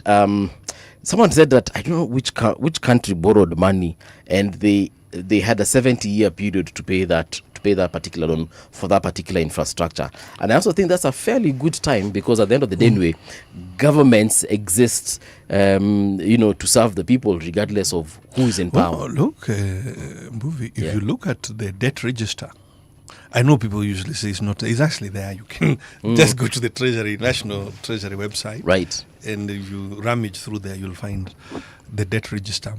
Okay, the quality maybe can improve, but it is there. Okay. You will find there a loan from 1972. I learned that we have loans that old, and we're still paying them today. Yeah, although I think we are at the tail end of, but there is a credit there from the World Bank from 1972. Okay. Yes. As far as disruptions in trade are concerned, which is like 54 years ago. Yeah, that's a lot. That's quite a time, and we are almost done with that particular city. But government should follow long term. Why am I laughing? Because in 1972 I was in Form 1. That's why I'm laughing. It's like unalipa hiyo deni bado City. Wazazi walianza kulipa na mimi nimeendelea kulipa na watoto wanalipa. Good for you. Disruptions in trade, the exports and the imports. Has it really affected? Because I'm not in that biashara, so I'd be lying to say that I know these details. But have there been significant trades? Okay, let me put it this way. Since COVID-19, did we recover? And the situation that we are currently facing in the Strait of Hormuz, has it made the situation worse? Okay, it has, for sure. Yeah. Okay, in very broad strokes. Of course, you see, COVID-19 disruption is that every economy is shut down. Yes. COVID imeisha, you've turned the lights on. Okay, so people are trying to reestablish connections and trade routes and what have you. As they do that, Russia does its thing. Steps into Ukraine, right? Which now creates a big disruption. For example, for us, because, a lot of our wheat came from Ukraine. Comes from Ukraine. So it creates certain disruptions for us. And that's how we go into 2022. Yeah. Kidogo, President Trump is back in office. And remember, when he first came into office, he had started the same disruption that, this free trade is not working for us. Let's bring the tariffs up, particularly against China and other Asian countries. So he comes back and starts the tariff war, on the hurry up. Now that creates a whole bunch of other disruptions. Yes. In the meantime,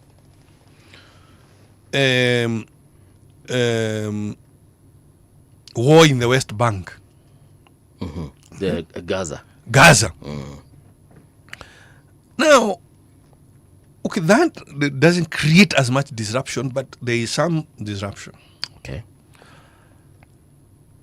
Then Kidogo, war with Iran and therefore the Strait of Hormuz, which really, is a gigantic disruption. Right. In terms of energy, and therefore it is across. And I don't think there is any country in the world that is not feeling that disruption. Okay. So it affects trade in three ways. Firstly, the cost of moving things about is rising rapidly. Of course, all producers rely on that energy. Yes. Ourselves. But if you think about China and they really rely on that energy. So the cost of the goods they are trying to sell us is also rising. Going up, yes. Yeah. So, and of course then there are secondary effects once stuff gets here, because the prices at the pump jump up dramatically. Yes. And government is scrambling to use the petroleum subsidy, do whatever it can to try and bring it down, contain that increase. And even with the subsidy and a bunch of other stuff that has been done there, you are still seeing at the pump. What options do we have at the moment? By the way, some countries have had fairly dramatic kind of options, including reducing the working week, including asking people to use more public transport. So, around the world. Instead of working 5 days a week, you're told work 3 or work from home. Okay. This is like COVID. So there are those kinds of options. Right.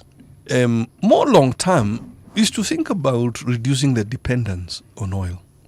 So perhaps we need to emulate what Ethiopia has done, which is to try and accelerate the adoption of electric solutions, electric mobility as a way of moving forward.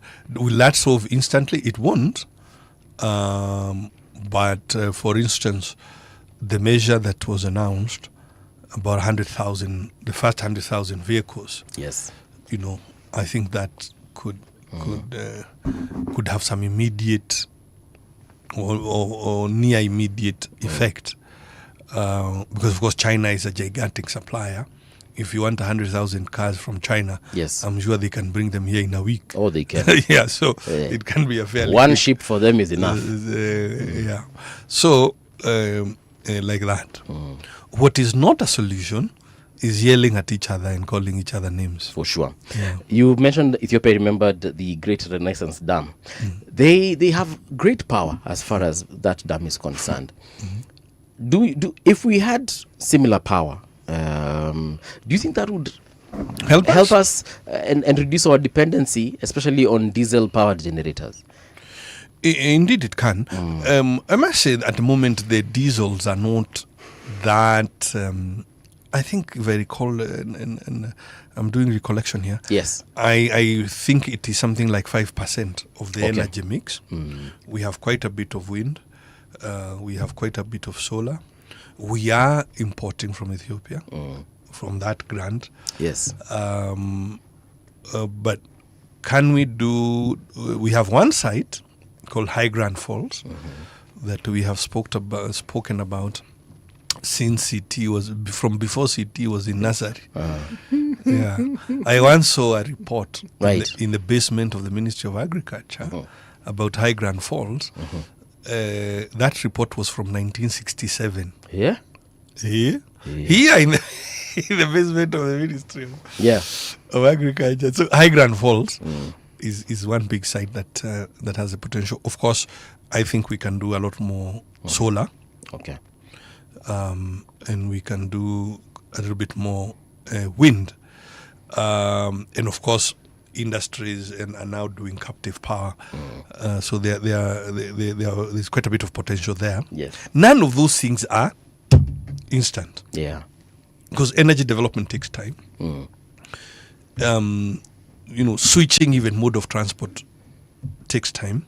What we can do is a kind of temporary relief that is now ongoing. Yes.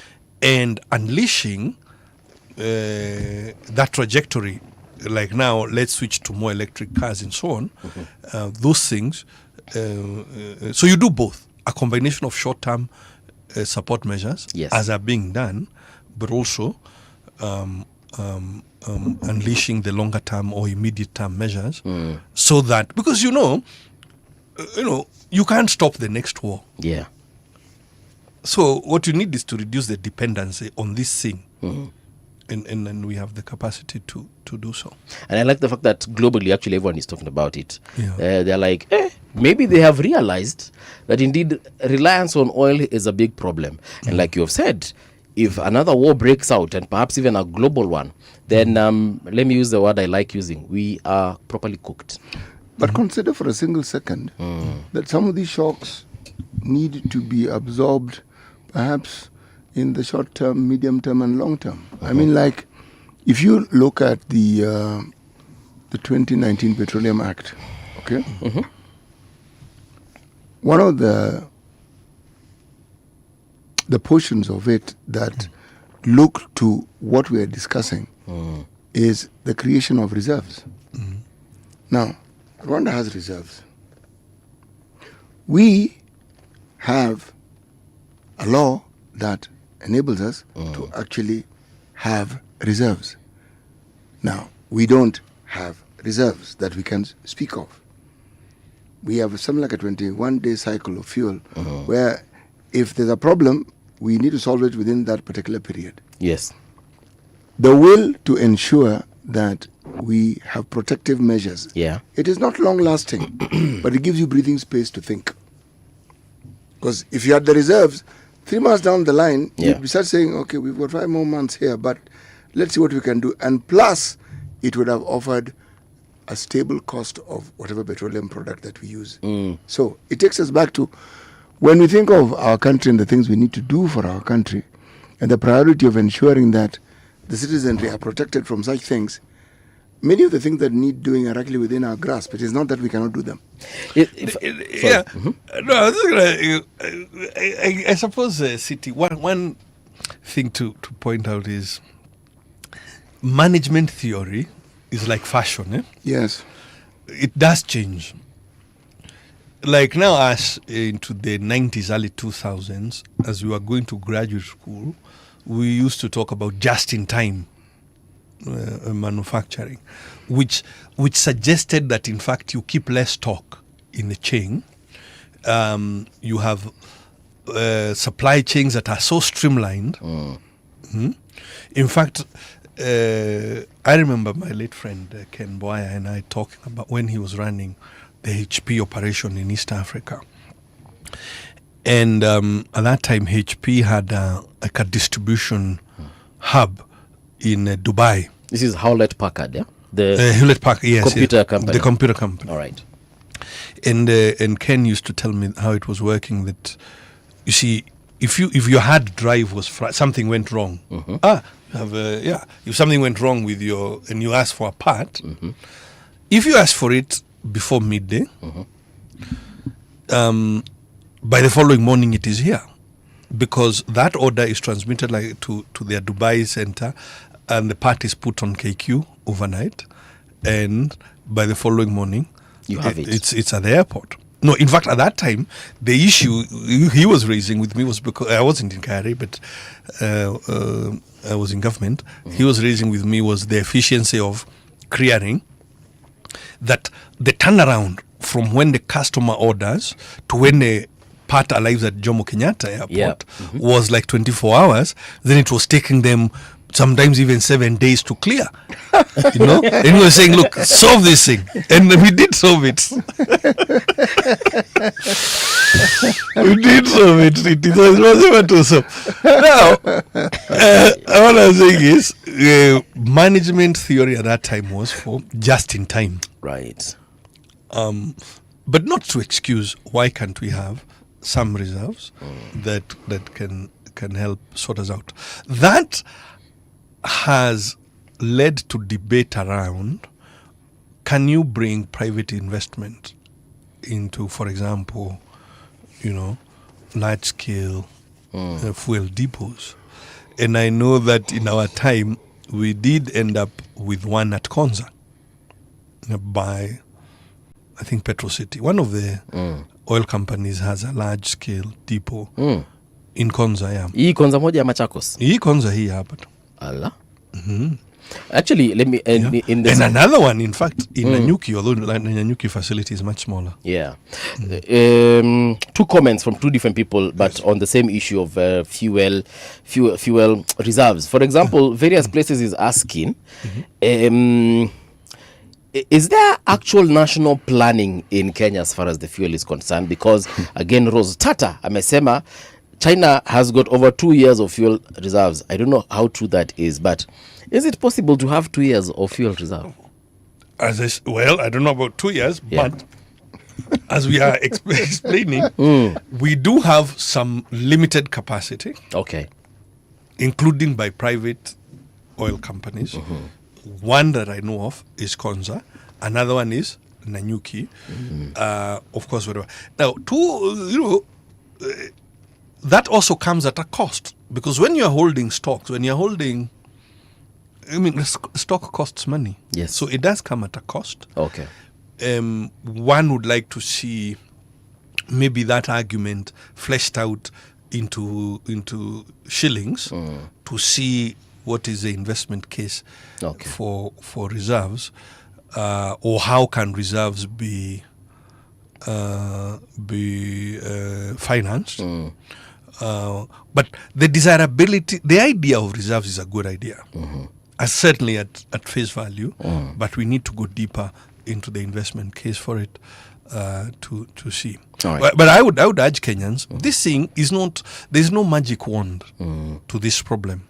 It will require a multiplicity of issues. Part of it could be more reserves. Yes. As we expect to manage future shocks. Yeah.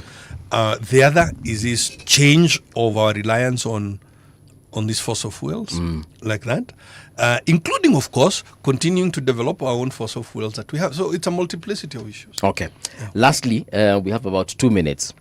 On the issue of remittances, has this affected the way Kenyans are remitting from the diaspora, giving us money to more or less use in our economy?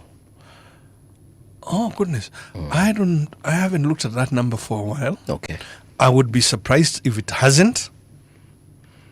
I would be quite surprised if it hasn't. Yeah. Do you think it would have gone up or down? I would expect it has gone down. Okay. Or not grown as much as it was growing. Yeah.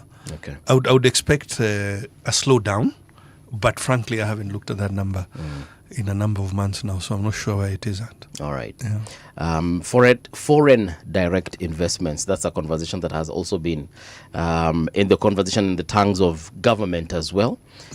The direction that is taken, are we on course to, despite this whole Strait of Hormuz situation? Well,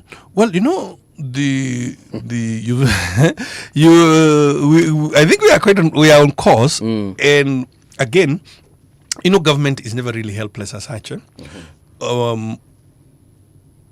And you have seen, for instance, like this Kenya-French summit here just the other day. You have seen this year also the Kenya International Investment Conference. on the leather sector, I remember, because I was part of it, a very, very strong interest from Italians and Chinese. Yes.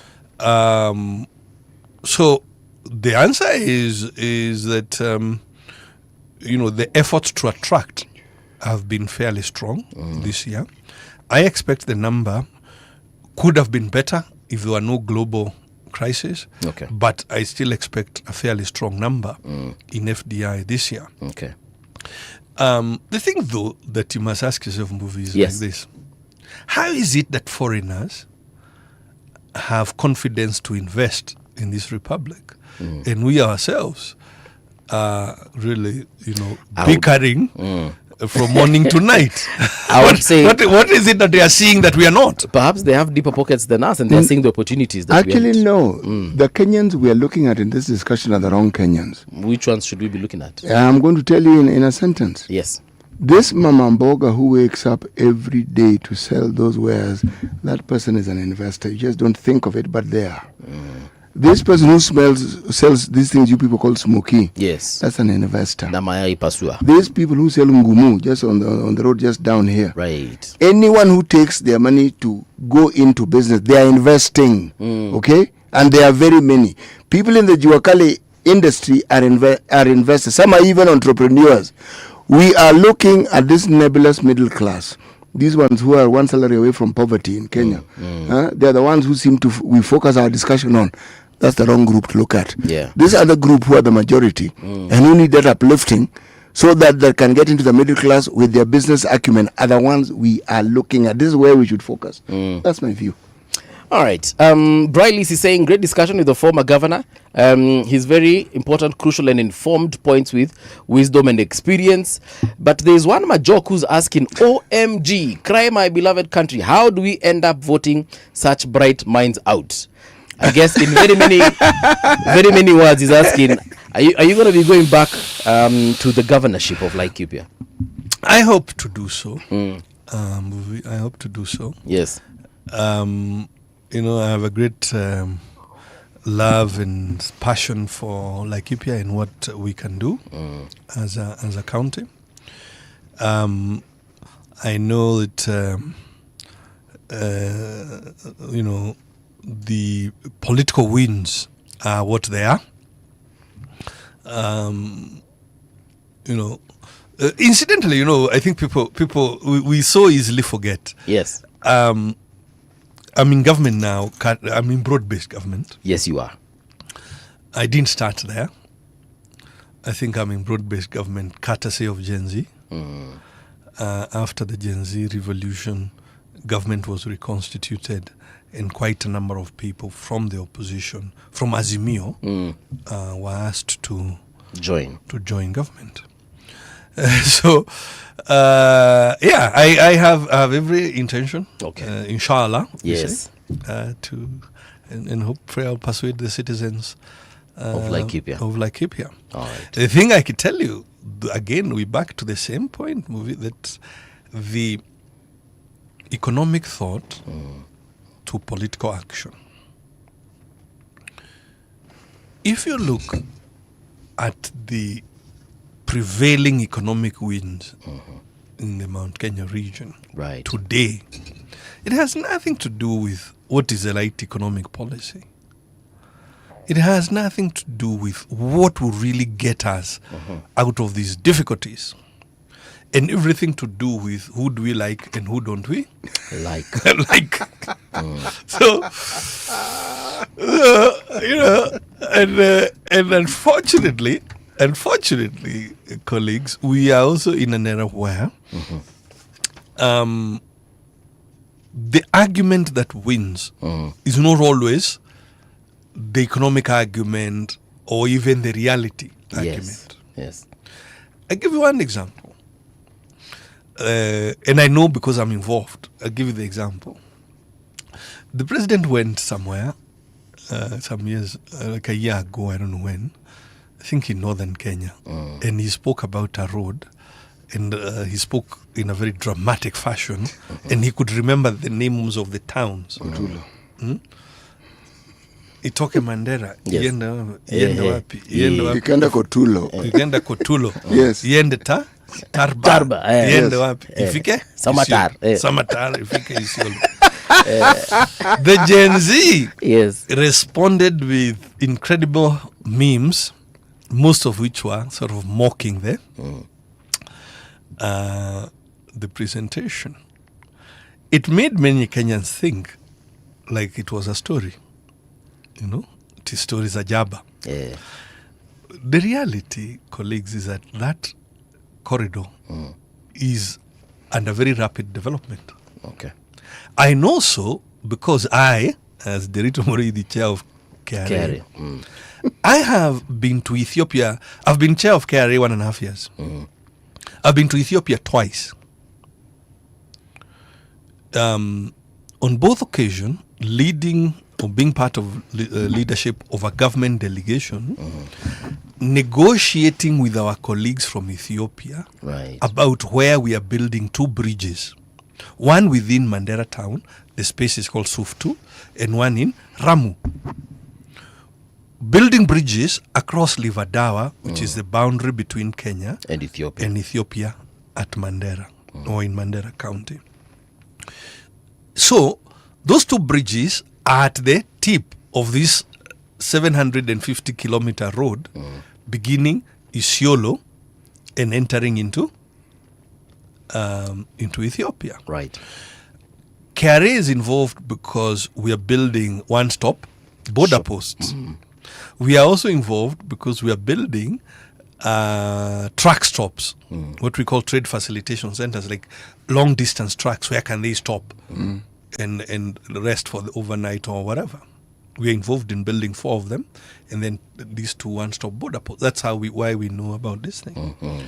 So we are in this era where fact can really recede into the background, right? In the face of issues that are not factual. Okay. Perhaps it goes to the trust issue you have raised. So unfortunately, we will go into this cycle with a lot of that. Okay. And unfortunately, a lot of that, it may be politically exciting at the political podium, but it does not solve problems. Because many Kenyans don't believe that corridor is under development, many Kenyans are not even looking at the economic opportunity presented by that corridor, which is a very sad thing indeed, because it is opening up such a gigantic space of Kenya. But because propaganda and lack of trust has overtaken reality, many Kenyans would not even consider that area as part of where they are thinking about investments. Yet, that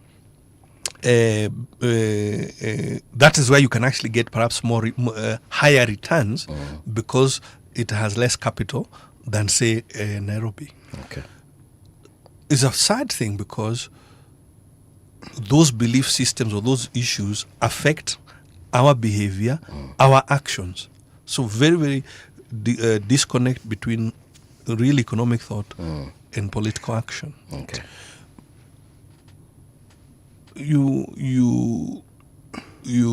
The issues related, for example, to why real wages have been declining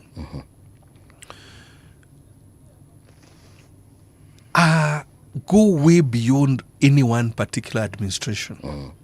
Okay? The solutions also go way beyond one particular administration. All right. Excellency, take-home message for you. Psychological perspective. Yes. Human reactions tend to be more emotional than rational. True. Where our logic comes in is to justify our emotional reactions. Yes. I agree, which is why politicians, they sell 3 things. Fear, anger, and hope. Your Excellency, we wish you all the best as far as Laikipia is concerned, lakini kwa haya mambo mengine tafadhali njoo tena tuongee how we can increase the tax base and perhaps the plans that KRA has on that. I'll be very happy to come and do so. All right. Thank you. Karibu sana. Here is the news with Dahira Ahmed.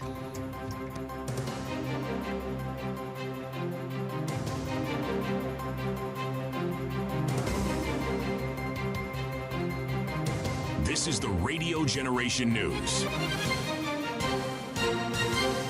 Good morning, I am Dahira Ahmed.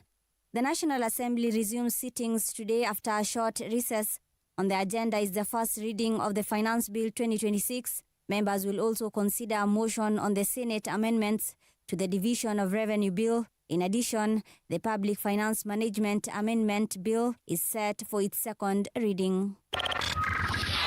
And Deputy Speaker of the National Assembly Gladys Boss-Sholei has called for tougher penalties against sexual and gender-based violence, saying Kenya should adopt stricter measures similar to those used in other countries. Speaking on Radio Generation yesterday, Sholei argued that weak consequences for domestic violence have allowed such cases to persist, urging authorities to strengthen laws and enforcement to better protect victims. I know in Wasingishu we do have. In fact, part of the work I was doing this week was going to, we call it the rescue center. So it's also for abused mothers or young teenage mothers. So we just, or kids who are found on the street. Yes. Right. So you'll see that there's isolated cases of people making an effort to do something about it. Yeah. And we've realized it really helps because sometimes somebody is killed because you're in an abusive marriage, you don't have any money, you don't have a job, so you stay in that abusive marriage. And usually when somebody starts to, if there is domestic violence, eventually it can end in death. Yeah. But at least if you have a place to run away to, you remove yourself from that dangerous environment. A massive fire broke out at Kariobangi Light Industries in Nairobi today morning, with firefighters and residents struggling to contain the rapidly spreading blaze. According to the Kariobangi Social Justice Center, the fire started within the densely packed industrial area, which hosts workshops, warehouses, and recycling plants. Witnesses said highly flammable materials such as plastics and chemicals may have fueled the flames. Emergency teams appealed for urgent support as preliminary reports indicated extensive property damage, although the full extent of the losses remains unclear.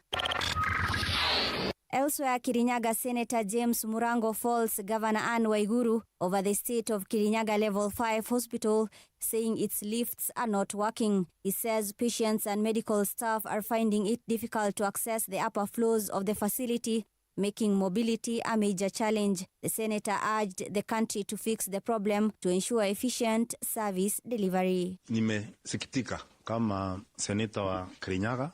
Na unajua kawaida kazi yetu kubwa sana ni kuangalia utendakazi wa mangavana. Lakini sasa hali si nzuri Kirinyaga kwa sababu hospitali ambayo ni ya kiwango cha 5, level 5 hospital. Saa hii zile lift ambazo zinatumika na wagonjwa na wafanyikazi madaktari kwenda mpaka ghorofa la 5. Juzi zilikuwa zote hazifanyi kazi. Baada ya kuongea moja ikatengenezwa. Leo hiyo shinda bando iko katika hospitali kuu. Ningetaka nijue vipi na nimuulize gavana wangu, Gavana Waiguru, anatarajia vipi mgonjwa kutoka katika ghorofa ya kwanza kwenda kwenye ghorofa ya 5. Mtu mgonjwa mwenye hana nguvu, mtu mwenye anafadhaika aweze kufika katika ghorofa ya 5 aende kufuata matibabu huko. National Police Service spokesperson Mushiri Nyaga has dismissed claims of a surge in missing children cases, saying recycled videos and AI-generated content online are creating unnecessary panic among public. Nyaga said some of the clips being circulated are old and misleading, urging Kenyans to remain calm and verify information before sharing it online.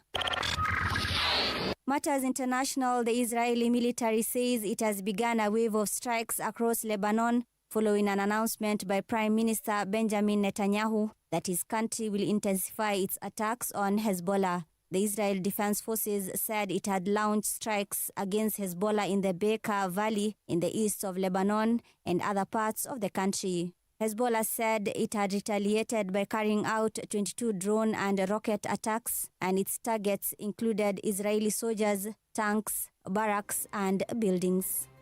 And that's the truth on Radio Generation. Good morning. I am Dahira Ahmed.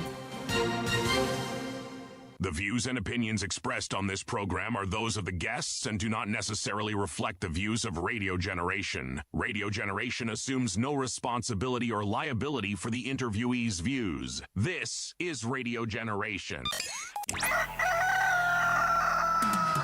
In the beginning, there was morning radio.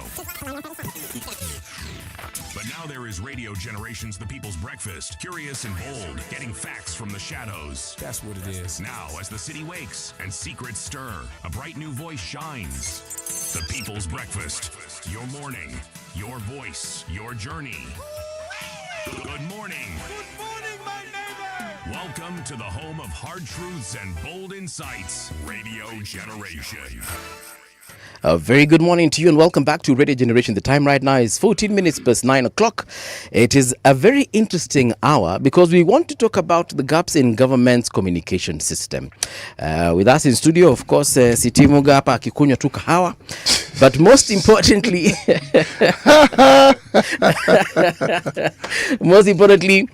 we have Professor Murej Makocheng. Now, Prof is an associate professor of media and communication at the Faculty of Media, Communication and Design at Multimedia University of Kenya. Yeah. Prof, good morning and welcome to Radio Generation. Good morning, Paul. Yes. Thank you so much.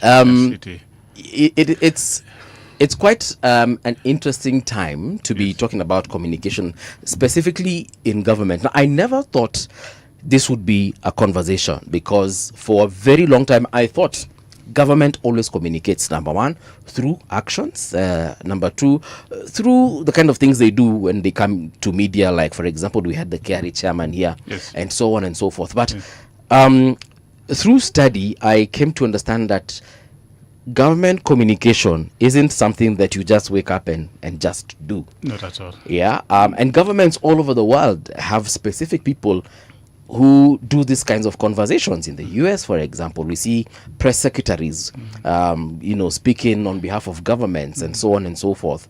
Here in Kenya, one of the most, if I may call him prolific individuals who spoke on behalf of government was Dr. Alfred Mutua. And I remember there's a time every Thursday he would come out and tell, was it Thursday? I think it was Thursday. He would come out and give us updates on what government is doing. But it seems like those days are long gone in the past. I don't know what you think about government communication. Let me begin by just underscoring the importance of government communication. Yes. Governments, especially in democratic countries, are elected by the people to serve the people.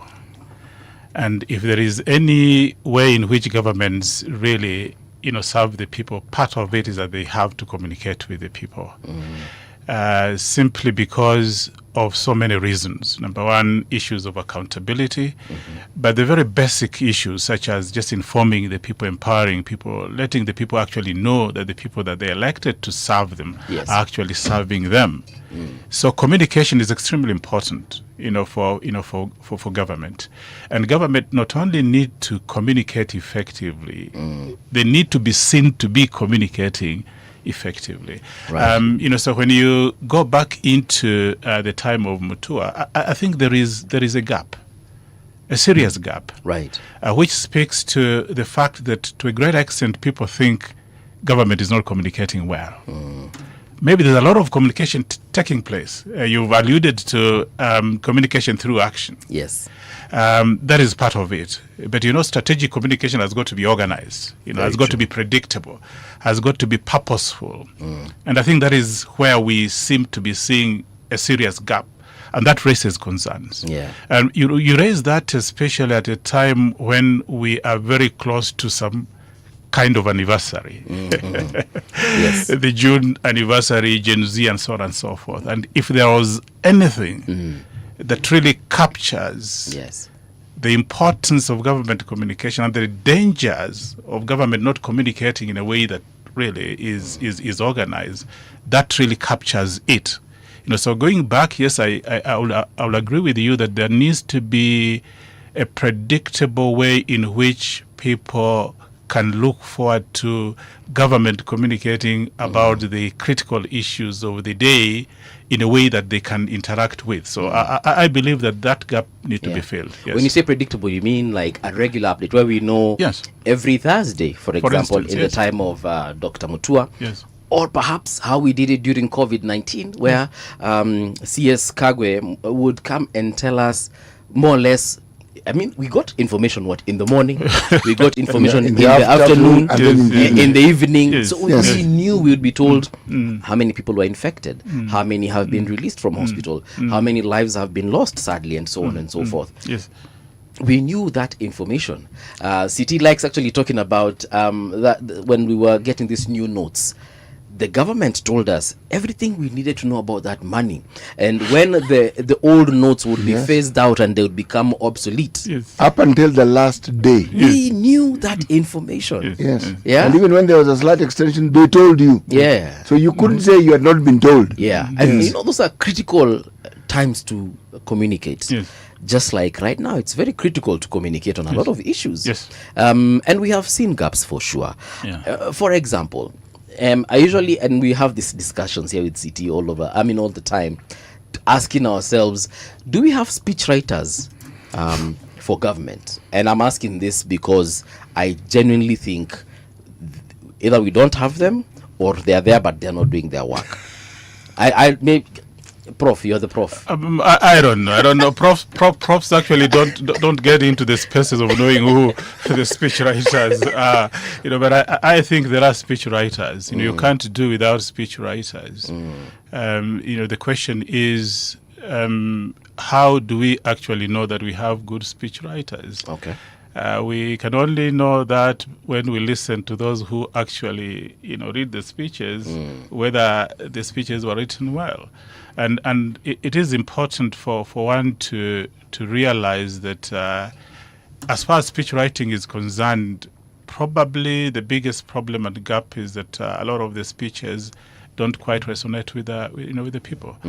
So that there needs to be serious engagement with the issues of the day, but also the technical aspects of writing good speeches. Yes. You don't just wake up and write a good speech. Or use ChatGPT for that matter. No, you don't do that. And one of the challenges also is that I have a feeling that there could be some good speech writers out there. The other challenge is when one is writing a speech, how are they engaged with the person who will deliver the speech? Yes. We know from studies that effective speakers, political speakers, but even corporate speakers get extremely involved in the speech writing process. Okay. So that if I gave Paul or I gave CT, the assignment to write a speech, we got to agree, what is really the gist of that speech. But even before the speech is written, there needs to be a one-on-one where you engage almost every paragraph so that the person who is going to be reading the speech can internalize and deliver the speech based on what he himself or she herself brings to the speech, delivery process. Yeah. And those are complex issues. How it happens in government, I'm not aware. Recently, King Charles visited the United States and he addressed, I think it was Congress. And speech experts after that really deciphered that particular speech, and they said, he was really injecting. He in Kenya, when you say inject, we know exactly what you mean. It's not a medical procedure. He was alikuwa anatoa America makosa, and by extension, of course, the president of America, that is DJ Trump. But you could tell, and I was really interested in how the experts were discussing it, and even the choice of language. Of course, it was the English language, but the choice of words, the proverbs or idioms that he used in that particular speech, and you could tell that it was a beautiful way of delivering the message of the British people to Congress. And now, if I compare it to the Kenyan version, how politicians deliver similar speeches, number one, choice of words is something not to write home about. again, going back to the whole issue of speech writing, for example, because when we are talking about politicians, whether it is a CS or the president, for example, what should go to the mind of the person, even if it's him who's writing his own speech, or at least thinking of what to say? What should be avoided, for example, when you're speaking to a crowd of common mwananchi and when you're speaking at the Africa Forward Summit, for example? That's very interesting. Yes. Specific Africa Forward. Let me say this. All political leaders, especially those who we call the political executives, now these are elected leaders, politicians, but holding executive positions, need to always remember that whatever they do it on behalf of Kenyans. And that whatever they say and the implications of those things that they say have got consequences, not only for them, not only for the image and the reputation of government, but also the reputation of Kenyans in general. Yes. I think when we look at political, talk as mere talk, we miss the point. And that is why we can give so many examples of politicians sometimes talking and you feel like somebody has poured cold water on you, because you get the realization that they were not measured in their speech. They didn't look and consider the implications of what they are saying, not only for government but also for the people. Because people, when we listen to politicians talking, what we are expecting is motivation, is inspiration. Is a sense of creating confidence in us as a people, a sense of responsibility, a sense of caring. In fact, if one was even to remember some of these biblical, admonitions, I can't remember the book and verse. The Bible talks sometimes don't talk in jest. Meaning that you must always be measured in what you are saying. Right. And sometimes even, and I think the biggest problem with political executives is that they're wearing two hats. At one particular point, they feel like talking in a way that is very much akin to campaigning. You see? Which is most times. In Kenya. But the other hat, which is much more important for us, is that they are servants of the people. And therefore, when they speak, we want to hear and see that and associate with that good and inspirational things that they are talking about. And if most of the time they are politicians politicking, sometimes you wonder where is the public service aspect of what they're talking about. And for me, that is a very important, I think, challenge that politicians need to manage. Because if they don't manage that, they will end up talking as politicians and not as the public servants. servants. Speaking of, them serving the public, we, and these are things that we also challenge opposition leaders when we meet them here in the studio, and we ask them, the fact that we usually have all this sloganeering and chanting, and but we never really focus on what has been done, then what needs to be done.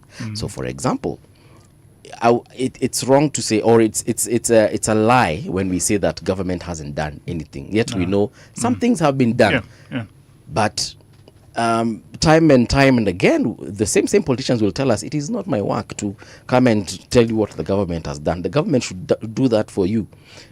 But government doesn't really communicate that, and when they do, they don't communicate it very well. According to you, what do you think the issue could be? Is it that they do not know how to document what they have done, or they document but they do not know how to present it and say, these are the projects we have done maybe since January or since last quarter? Where do you think is the lapse is as far as just communicating what has been done? I think number one, the structure and organization of government communication. a government is a colossus, is a big thing. When we talk about government and we try and then look at what it actually means, it is huge. And number two, there is so much that happens in government that needs to be communicated. The question is, do we have people who appreciate the importance of communicating and communicating how? Number three, the issue of structure, we must relate it to the issue of culture. In fact, coming here, I brought this. This is a publication that came out in 2019. December 2019. December 2019, you remember? Yeah. And this publication has got a lot of it. I was a member of the task force. It's called popularly as the Makali, task force. Okay. And we went around for almost 1 year, speaking to people who work in government, speaking to Kenyans in all parts of this country. And let me tell you, if I were to focus on only 2 chapters in this report, the first chapter talks about, the culture and mindset of government communicate. Culture and mindset. There is a huge problem. That is the first chapter. The first chapter. Okay. A chapter that I'm particularly passionate about, especially because we have a constitution which is very specific about the relationship between government and the people.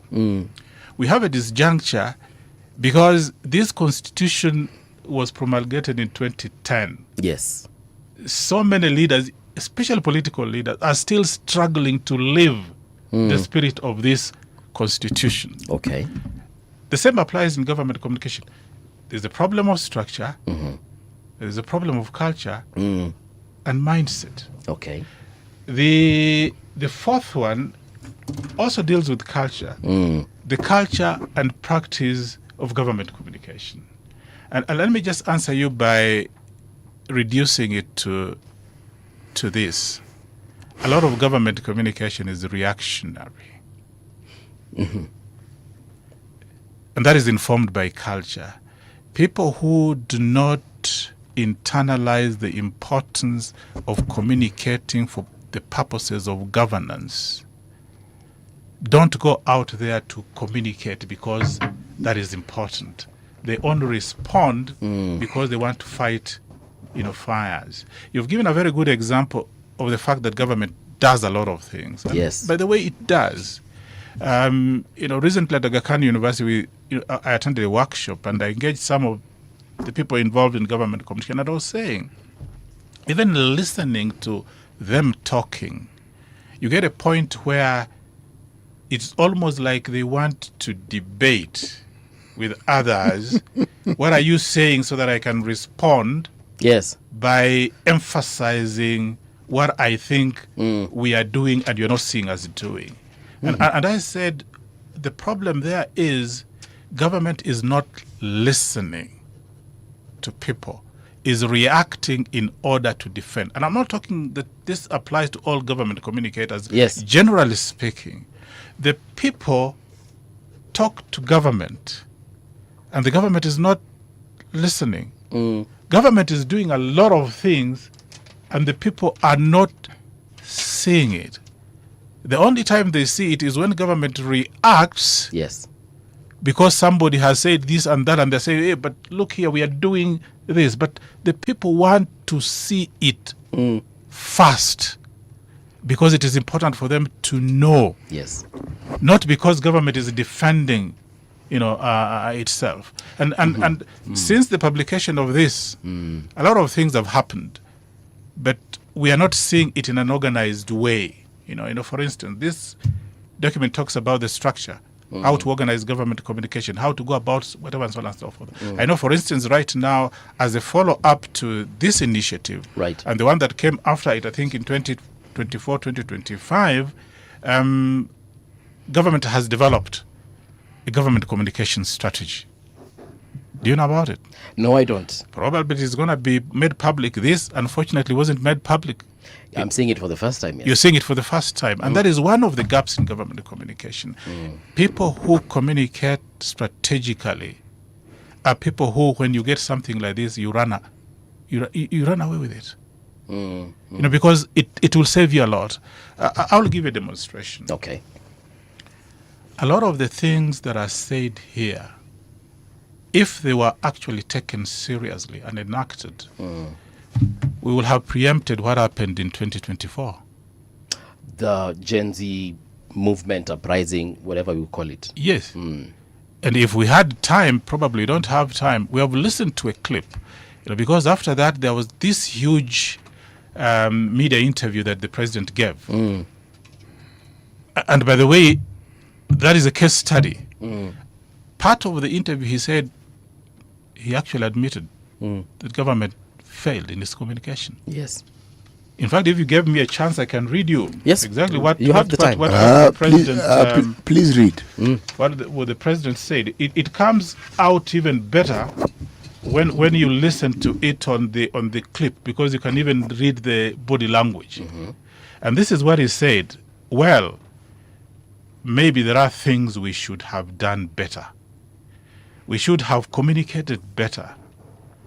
I think the biggest problem we have, even with the finance bill, because the finance bill has great things for Kenya, the biggest challenge that I regret is that we didn't communicate better. Maybe we failed in explaining to Kenyans what the finance bill was all about.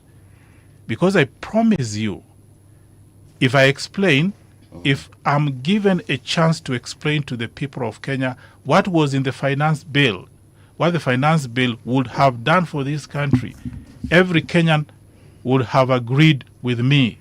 And he says, my regret is that we didn't explain ourselves better. Maybe the communication team failed, he says. The communication team failed. And he goes on to say, not maybe, I'm sure my communication team failed. Our communication architecture did not deliver, did not get the message out to the people, you know, of Kenya. Now here is an admission from the highest office in the land in 2024. This was published in 2019. In 2019. Where, in which bookshop can you get that particular publication? I don't know, because I was a member. You have a by copy. default. I was given, but now you can even get it online. I can even send. It is to you. available online. Yes, yes. Now, you see, the example you've given Yes. actually gets to the heart of the matter on the discussion at hand. Yes. There are individuals who are employed Yes. and who ostensibly have the knowledge, have the wherewithal to be able to ensure that they carry out the functions that they are given on behalf of the citizens of Kenya to communicate these things. Yes. In fact, I don't know of any government that has employed as many communication people as this particular one. Yeah, there are many. For every stone you throw, you'll probably hit around 5. Okay? My question is, yes, what would you say, if we were to speculate, hinders them from carrying out their duties? Because when you look at many of them, they have the training. It's not that they don't know what to do. Yeah. Very bright individuals. Yes, why don't they do what they're supposed to do? And you find them in literally every ministry. Literally. We listened to that in a lot of detail. Some of it was not only surprising, but extremely unfortunate. We have in this country government communicators who are professionals. Yes, they are. And we know them. We can name names. You know, probably not in this forum. When you look at those two chapters, are indicated that for me I'm extremely passionate about. You get the reasons there. The culture, the mindset. The question is, somebody is qualified. Why are they not performing? Delivering, yes. Yes. And therein you find this dilemma that for me is brought about by a lack of separation in terms of structure and enablement between the political appointees, the advisors, you know, the experts in quotes, who come at the behest of politicians or political executives and those who traditionally have worked and have been trained to do government communication in the fashion of public service. So the interference, the lack of enabling environment, meaning that, Paul, you can be employed, and some of them have got checkered history in communication generally, in government, I mean, in the media generally, but also in corporate communication. But you get into an office and all of a sudden the environment and your bosses don't provide you with what you need in terms of enablement for you to actually deliver. Right. And that is why, though it is extremely difficult to realize this, some countries have actually realized that you have a structure of government communication that has got very defined roles. So if a politician is elected into an executive office, and of course you'll allow that. In many countries they're allowed that, that I can get, Paul, I can get, Mreja, I can get whoever that I trust politically to do communication on my behalf. Right. But then there are people whose main objective is to internalize the agenda of the government and communicate it and enable government to realize its objectives communicatively. And they shouldn't be interfered with, politically. Yes. So if at the end of the day, I don't sing your praises, I don't push your image, I don't whatever, and you're not happy. Yes. Then working with you becomes extremely difficult because by definition, job definition is actually to communicate the agenda of government. So we need that very, serious separation between the two so that those who are professionals can apply their professional expertise to do government's communication. Okay. For instance, in this document, we did recommend, and ours was just mainly to recommend, based on a lot of research and benchmarking, that one needed to establish, a government communication service, and I think we called it very much like you find in Britain and South Africa, right? Government communication, a service centrally placed within the executive, right?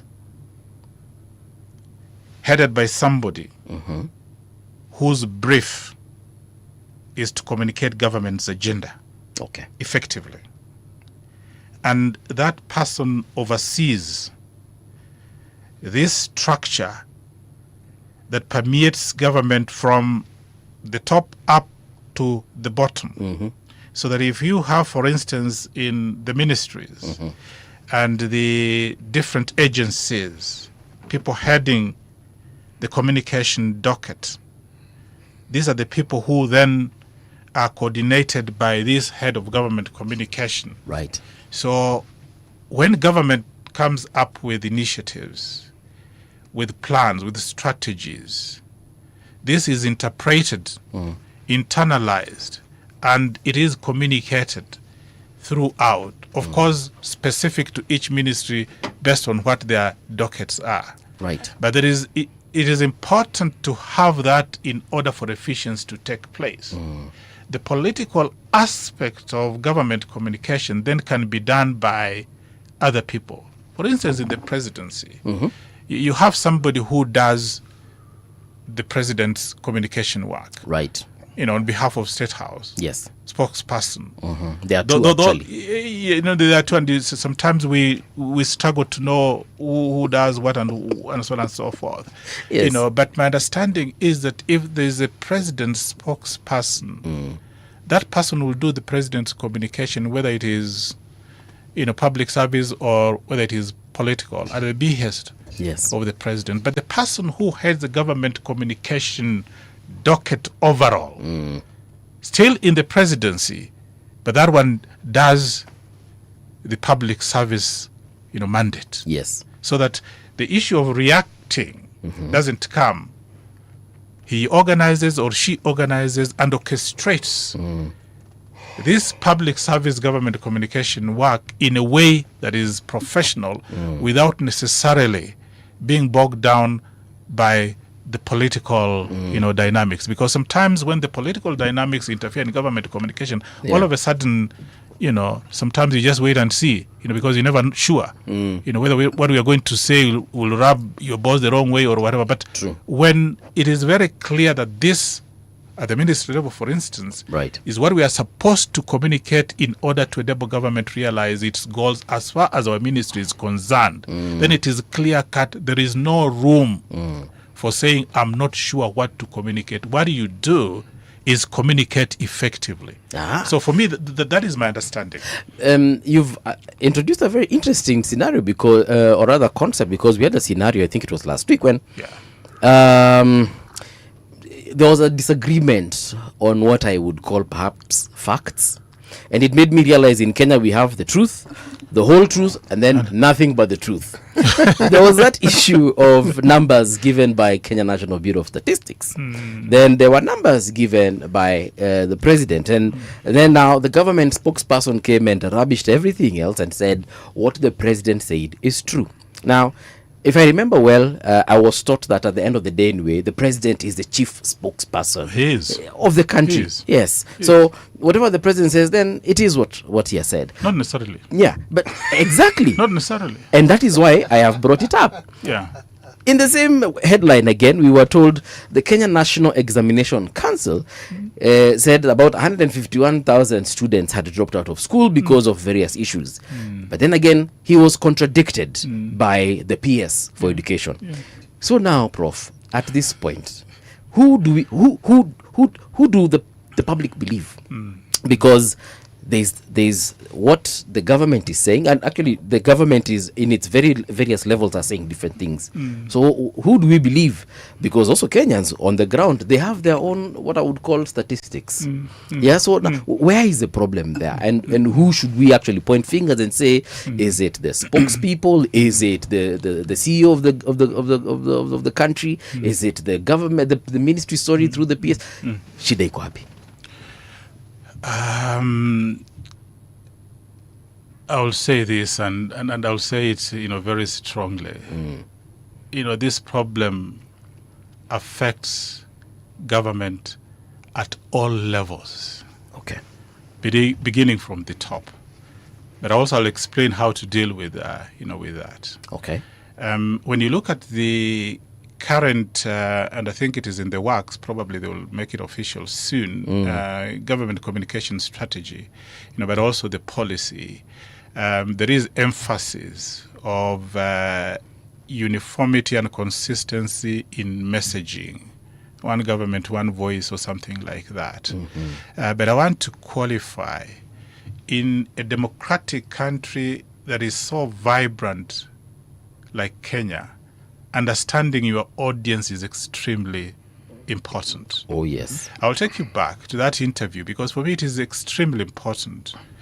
Media houses, there are many of them, and most of you can remember how that interview went, more than 1 hour, almost going to 2 hours, where the president was confronted. Remember, we talk about public trust, was confronted with the fact that when you talk to people generally, they don't trust what you say. Okay. They don't trust what you say. Sorry, just flip it back up. And understanding of your audience is extremely important so that you can measure your speech.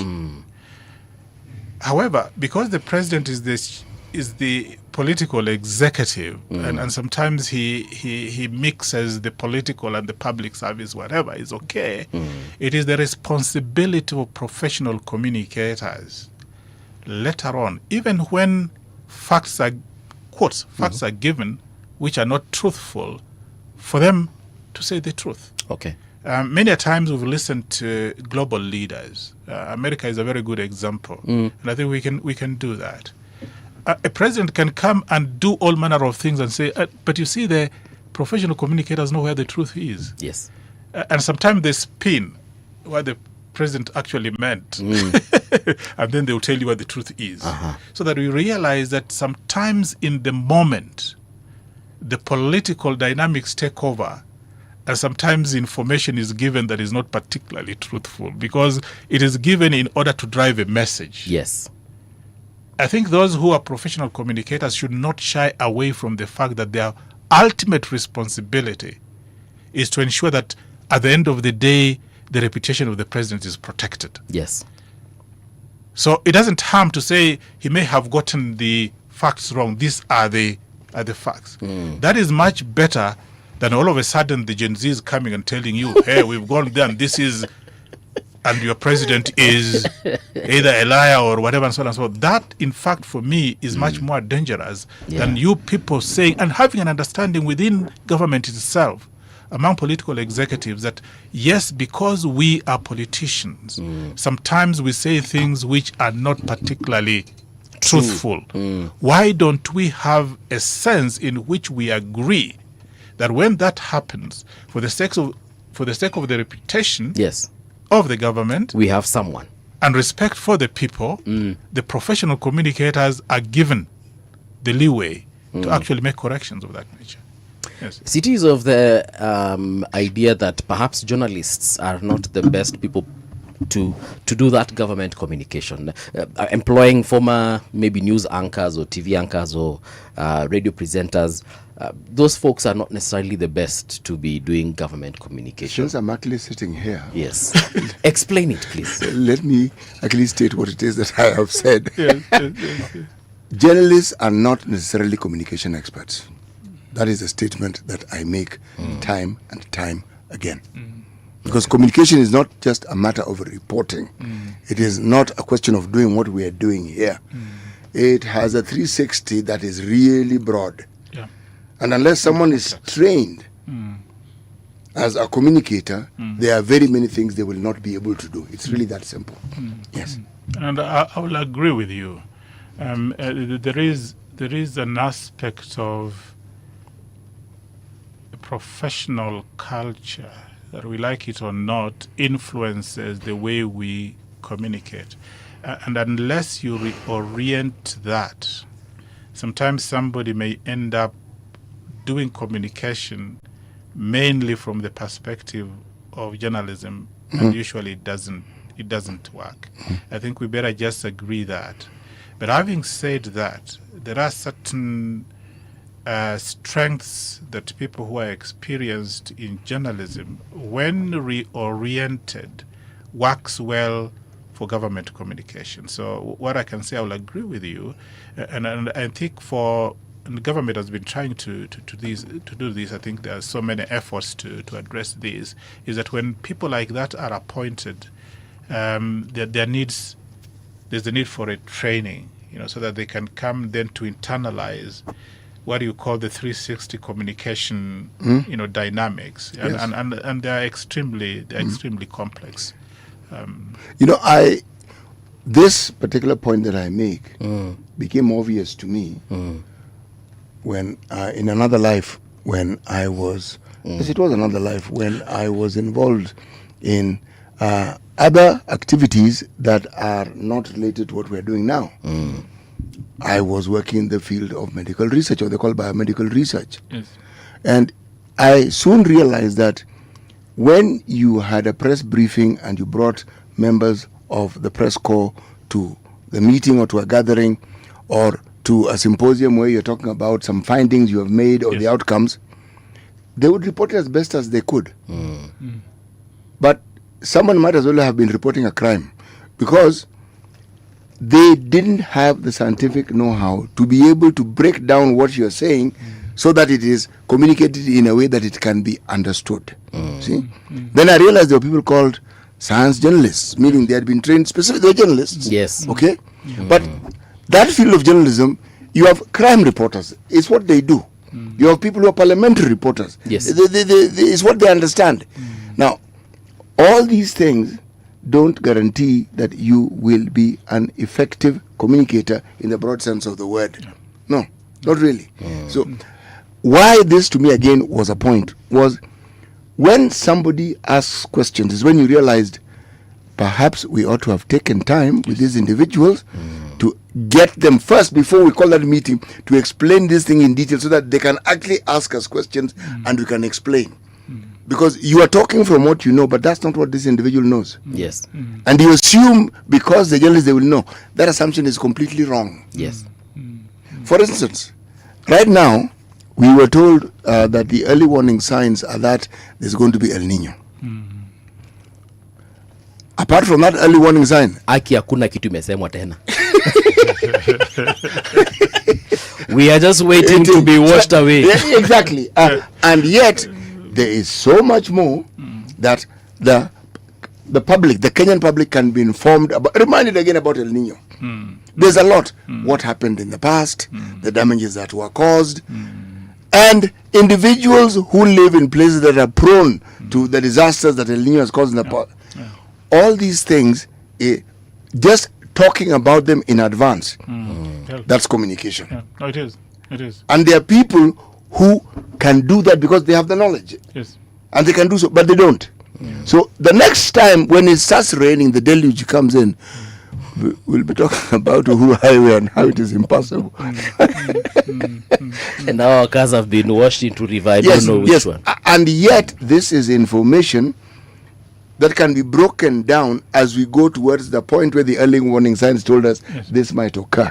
Places that are accustomed to encountering mudslides, places that are accustomed to having flooding, all these things can be done. And the diseases that come with it, by the way. This is the communication aspect. And this is what I mean by the 360. 360. I mean, because the whole issue of preparedness, the whole issue of somebody immersing themselves within their docket deeply into issues is extremely important. Let me just emphasize this. And I think we haven't come to a point where we really appreciate the importance of government communication. And I even dare to argue that this country will move forward and succeed very much based on how well government communicates. People are not appreciating this. I agree with you. It is almost like you can publish a document, do this, do your own research, and sit back and feel like, oh no, good things are going to happen. No, you have to communicate, and communicate consistently, and communicate creatively, and communicate in a way that is targeted, and communicate in a way that is strategic. You have to. So what it is they're saying is extremely important. Something like that, maybe somebody knows about it. I wasn't aware until recently. I saw in some WhatsApp group. Yes. And by the way, I took almost 5-7 hours reading and going into so many places to just look at people are actually looking at this phenomenon minute by minute. And there's a lot of information. Yes. And there's a lot of projections. And so he's right. People need to be communicated with in such a way that they don't miss, so that they are not surprised when this actually, happens. So government communication is extremely important. Going back to the example that the issue that you gave, yes, about, and I responded that government is usually reacting, not always, but usually reacting. Where, for instance, we've got affordable housing. And we've got SHA, and so on and so forth. So much is lost in the noises that are being made. For sure. Journalists work in terms of exposure. They want to expose things. They want to dig and see what is not working. You see, when they come up with what is not working, they're not saying everything is not working. They're just saying this aspect is not working. Yes. When government reacts, or government communicators react, no, that is not true. Everything is working. People sit back and feel like, no, I mean, this it doesn't make sense. So in one forum I said, yes, government should be proactive, right, but listen. Because a lot of details are lost. People who say SHA is not working, probably they're just provoking. Yes.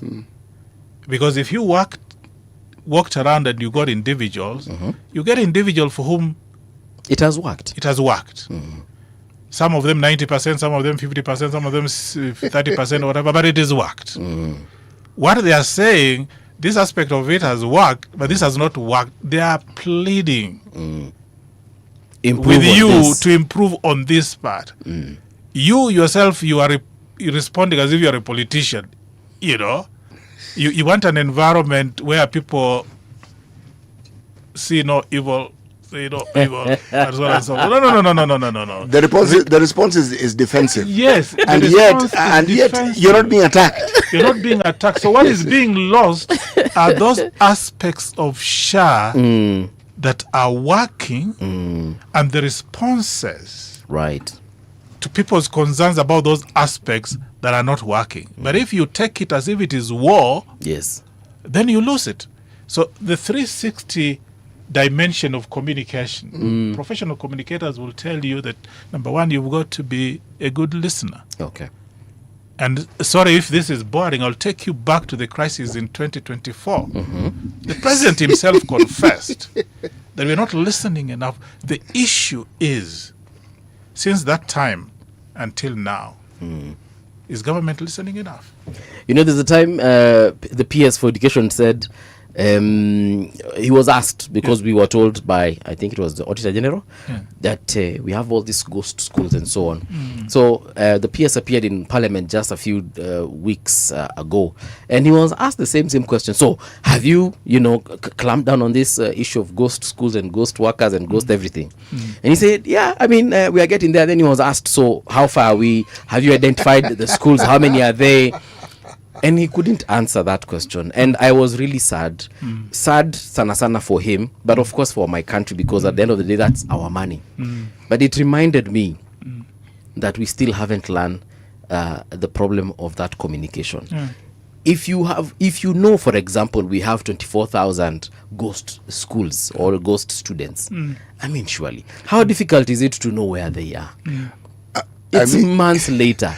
Paul, it's how do you even arrive at the figure of 24,000? Because you have counted it. Exactly. That one and that one. The Ministry of Education licenses schools. How can you not know who you have licensed and whom you have not? You have not. Or the fake ones that exist and where they are. But the process of licensing involves physical activity of going, seeing, determining. It's like someone telling you they're fake hospitals. How? Yes. The process of licensing requires the same process. So when you say it's fake, where is it? I mean, how can it be? A fake school will have fake teachers and fake students. Okay? At the very least. No, you must, because this was a 360. Yes. So. Let me tell you one thing. What you are raising, what you are raising is part of what Kenyans are struggling with. It does not create a good picture. When we have these things and we talk about them, I'll say, in a light-hearted way, because these are serious issues. Understanding your audience, the Kenyan audience, is knowledgeable. It is critical. Our politicians make a huge mistake, when they communicate, and especially political executives, when they communicate assuming that the people do not think, cannot see through. When you're talking about coming up with a figure 24,000, you have to do some kind of counting and so on and so forth. Don't even go there. The media, citizen journalists, they've got all these things. They show them. Those boards without schools where they show them. Yes, they do. So you can't come back and tell people that things are happening when they themselves know things are not happening. Because all of a sudden you start making the impression that the people either are dumb, foolish, or you don't care about them. You see, so coming to this issue, one of the biggest challenges with government communication right now is that there is so much information people can easily access, details, and then government end up communicating in a way which people can actually establish that it is not factual. Yes. What kind of impression do you create? What image do you create? Okay. People start looking at you as if you're lying. So what I will tell you is that the meaning people get is that probably people in government are behind those things. Now they're being exposed. They're using those as a means of creating fake something and so on and so forth, putting it to the budget and stuff like that. And the audit has just exposed them. Maybe they are part and parcel of... And that is a very wrong impression for people to have. Sometimes, ago we had one of the NGOs launching some document, and, the gist of it is budgeted corruption. Those are the examples that when people listen to the civil society, they say they're right. Because how can you, with all that machinery of government, with all these independent offices, day in, day out, highlighting this, flagging this, and then the next year there's a repetition of the same. Of the same. So you spoke in the beginning about government communicating through its actions. Let me tell you, Kenyans are very good readers of the actions of people in government. Okay. Professor, thank you so much. That unfortunately is all the time we had, but I'll read these few comments here. Where is it? Rose Tata amesema government communication should be improved. Catherine Muhatia, thanks City and Movie for spotlighting the important issue of government communication. I wish to hear Professor's view on the views on government communication and the ethical responsibilities that come with it, and I think we have very well handled that. Also saying that messaging should be very well targeted. Thank you so much, Professor. Thank you. Perhaps the next time when you find time, kuja tuongee juu ya a lot of the issues that perhaps we can improve on, and especially also on our end as the citizenry, some of the ways that we can make better decisions. Every time we have a conversation here, I remember cognitive dissonance, and I'm like, perhaps that is our biggest problem, not identifying what is right versus what we are feeling. Right? Can I have a parting shot? Sure. Sure. Just based on one of the comments, from Catherine, Muhatia, who happens to be, a colleague. When I was reading the government communication strategy and the government communication policy, the emphasis is very much on uniformity of messaging, one voice, one government. But let me emphasize this. For communication to be effective, even government communication, it's got to be ethical communication. It's got to be people-centered communication. So if you are communicating with one voice and you're not communicating ethical information that is wholesome and is truthful, you've lost it. True. If you're not communicating in a way that the center of your communication is the people, public service, you've lost it. So let it be one voice, one government, whatever, but let it be one voice that is ethical, one voice that is people-centered. Thank you. Thank you so much. Na karibu tena. Asante. All right. Here's the news with Dahira Ahmed.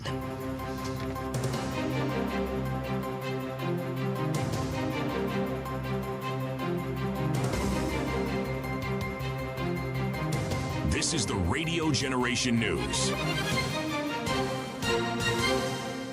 Good morning and welcome. I am Dahira Ahmed. 2 fire outbreaks hit Nairobi overnight, causing major destruction in Kariobangi Light Industries and Waruku